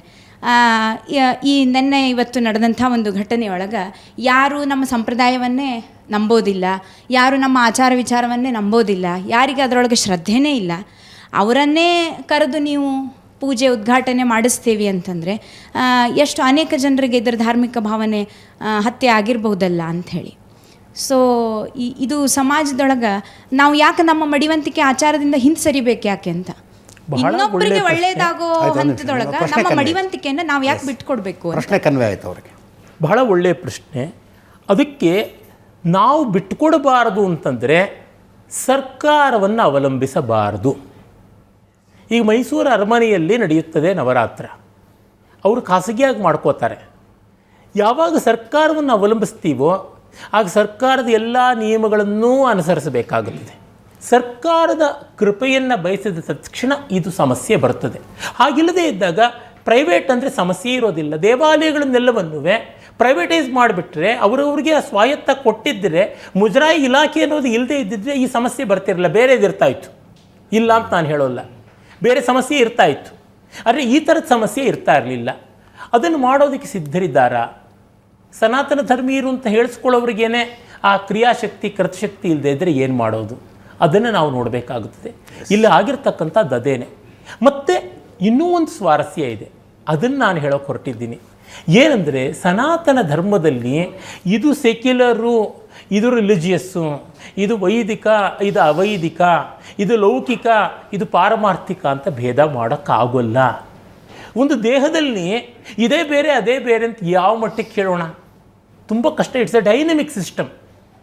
ಅದರಿಂದಲೇ ಬಹಳ ಸಂವೇದನಶೀಲವಾಗಿದ್ದು ಇರೋದ್ರಿಂದಲೇ ಅದಕ್ಕೆ ನೆಗಡಿ, ಕೆಮ್ಮು, ಕ್ಯಾನ್ಸರು, ಜ್ವರಗಳು ಬರ್ತಾನೇ ಇರುತ್ತೆ. ಅಷ್ಟಿದ್ದರೂ ಈ ದೇಹವನ್ನು ನಾವು ಕಾಪಾಡ್ಕೋತೀವಿ. ಯಾವ ರೋಗ ಬಂದರೂ, ಟರ್ಮಿನಲ್ ಕೇಸ್ ಇದ್ದರೂ ಕೂಡ ಬದುಕೋದಿಕ್ಕೆ ಏನು ಅಂತ ನೋಡ್ತಾನೆ. ಈ ದೇಹದಷ್ಟೇ ವೈಬ್ರೆಂಟ್ ಆದದ್ದು, ಚಟುವಟಿಕೆಯಿಂದ ಕ್ರಿಯಾಶೀಲವಾದದ್ದು, ಮಿಕ್ಕ ಎಷ್ಟೋ ಮತಗಳಷ್ಟು ಜಡವಲ್ಲ ಇದು. ನಮಸ್ಕಾರ, ಮಂಜುನಾಥ್ ಅಂತ, ಕಾನೂನು ವಿದ್ಯಾರ್ಥಿ, ULCಯಿಂದ ಬಂದಿದ್ದೀನಿ. ನನ್ನ ಮೂಲ ಪ್ರಶ್ನೆ ಏನಂತಂದರೆ, ಭಾರತೀಯ ಮೌಲ್ಯಗಳನ್ನ, ಚಿಂತನೆಗಳನ್ನ ಪಾಶ್ಚಾತ್ಯ ದೃಷ್ಟಿಕೋನ ಹಾಗೂ ಸೆಲೆಕ್ಟೆಡ್ ಇಂಟರ್ಪ್ರಿಟೇಷನ್ ಅಂತಂದರೆ ಆಯ್ಕೆ ಆಧಾರಿತ ವ್ಯಾಖ್ಯಾನದ ಮುಖಾಂತರ ಅದನ್ನು ಕೆಳಮಟ್ಟಕ್ಕೆ ತುಣಿತಾ ಇದ್ದಾರೆ. ಸ್ವಾಮಿ ವಿವೇಕಾನಂದರು ಒಂದು ಕಡೆ ನನ್ನ ಸಮರ ನೀತಿ ಅನ್ನೋದ್ರಲ್ಲಿ ಏನು ಹೇಳ್ತಾರೆ ಅಂತ ಹೇಳಿದರೆ, ಭಾರತದಲ್ಲಿ ಧರ್ಮ ನಶಿಸಿದರೆ ಭಾರತವೇ ನಶಿಸ್ತದೆ ಅಂತ ಹೇಳ್ತಾರೆ. ಹಾಗಾಗಿ ಭಾರತದ ಬೌದ್ಧಿಕ ಪುನರುತ್ಥಾನಕ್ಕೆ ತಾವು ನೀಡುವ, ಸಮಾಜಕ್ಕೆ ತಾವು ನೀಡುವಂತಹ ಮಾರ್ಗಗಳೇನು ಅನ್ನೋದು ನನ್ನ ಮೂಲ ಪ್ರಶ್ನೆ. ಯಾವ ದೇಶ ತನ್ನ ಇತಿಹಾಸವನ್ನು ಮರೆತೋ ಅದಕ್ಕೆ ಭವಿಷ್ಯ ಇಲ್ಲ. ಇದು ಟಾಯನ್ಬಿ ಅಂತ ಪ್ರಸಿದ್ಧ ಇತಿಹಾಸಕಾರರೇ ಹೇಳಿದಂಥ ಮಾತು. ಹೀಗಾಗಿ ನಮ್ಮ ಇತಿಹಾಸವನ್ನು ನಾವು ನೋಡಿಕೊಳ್ಳೋಣ. ಅದೇ ಸಂದರ್ಭದಲ್ಲಿ ಇತಿಹಾಸಕ್ಕೆ ನಾವು ಉತ್ತರವಾದಿಗಳಲ್ಲ ಅಂತ ನೋಡ್ಕೋಬೇಕು. ಅಂದರೆ ಅಲ್ಲಿ ನಡೆದಂಥ ನ್ಯಾಯಕ್ಕೆ ಅನ್ಯಾಯಕ್ಕೆ ಎಲ್ಲದಕ್ಕೂ ಕೂಡ ನಾವು ಉತ್ತರ ಕೊಡೋಕ್ಕಿದ್ದೀವಿ ಅಂತ ಅಲ್ಲ, ಪಾಠ ಕಲಿಯೋಕ್ಕಿದ್ದೀವಿ ಅಂತ ಅಂದುಕೊಳ್ಬೇಕು. ಪಾಠ ಕಲಿಯೋಕ್ಕಿದ್ದೀವಿ ಅಂತಂದಾಗ ಅದನ್ನು ಪ್ರೀತಿಯಿಂದ, ಆದರೆ ತಾಟಸ್ಥ್ಯದಿಂದ ನೋಡುವಂಥ ಸ್ಥಿತಿ ಬರುತ್ತದೆ. ಅದನ್ನು ನಾವು ಕಾಣಬೇಕು. ಇತಿಹಾಸದ ಆ ಅವಧಿಗಳಲ್ಲಿ ಯಾವ ಯಾವ ಅವಧಿಯಲ್ಲಿ ಉತ್ತಮವಾದದ್ದಾಯಿತು, ಯಾಕಾಯಿತು ಅಂತ ನೋಡಿ ಕಲಿಬೇಕು. ಈ ಹೊತ್ತಲ್ಲಿ ಅದು ಹಿಸ್ಟ್ರಿ ರಿಪೀಟ್ಸ್ ಅಂತ ಆಗಿದೆಯಾ ಇಲ್ವಾ ಅದನ್ನು ನೋಡ್ಕೊಳ್ಬೇಕು, ಅದನ್ನು ಮಾಡಬೇಕು. ಮತ್ತು ಎಲ್ಲದಕ್ಕಿಂತ ಮಿಗಿಲಾಗಿ ಭಾರತೀಯವಾದ ದೃಷ್ಟಿಯಲ್ಲಿರುವ ಕೇಂದ್ರ ಏನಂದರೆ, ಭಗವತ್ ಸ್ವರೂಪವಲ್ಲದ್ದು ಯಾವುದೂ ಇಲ್ಲ. ಎಸ್, ಧನ್ಯವಾದ ಶತಾವಧಾನಿಗಳೇ. ಇಷ್ಟೊತ್ತರನ್ನ ಪ್ರಶ್ನೆಗಳಿಗೆ ಮತ್ತು ಆಹ್ವಾನಿತರೆಲ್ಲರ ಪ್ರಶ್ನೆಗಳಿಗೆ ಉತ್ತರ ಕೊಟ್ಟಿದ್ದಕ್ಕೆ ನಿಮಗೂ ಕೂಡ ಧನ್ಯವಾದ. ಇದರೊಂದಿಗೆ ಈ ವಾರದ ನ್ಯೂಸ್ ಅವರ್ ಸ್ಪೆಷಲ್ ಮುಗಿಸ್ತಾ ಇದ್ದೀನಿ. ಮುಂದಿನ ವಾರ ಮತ್ತೊಬ್ಬ ಅತಿಥಿಯೊಂದಿಗೆ ಮತ್ತೆ ಬರ್ತೀನಿ. ನೇರ, ದಿಟ್ಟ, ನಿರಂತರ ಸುದ್ದಿಗಾಗಿ ನೋಡ್ತಾ ಇರಿ ಏಷ್ಯಾನೆಟ್ ಸುವರ್ಣ ನ್ಯೂಸ್.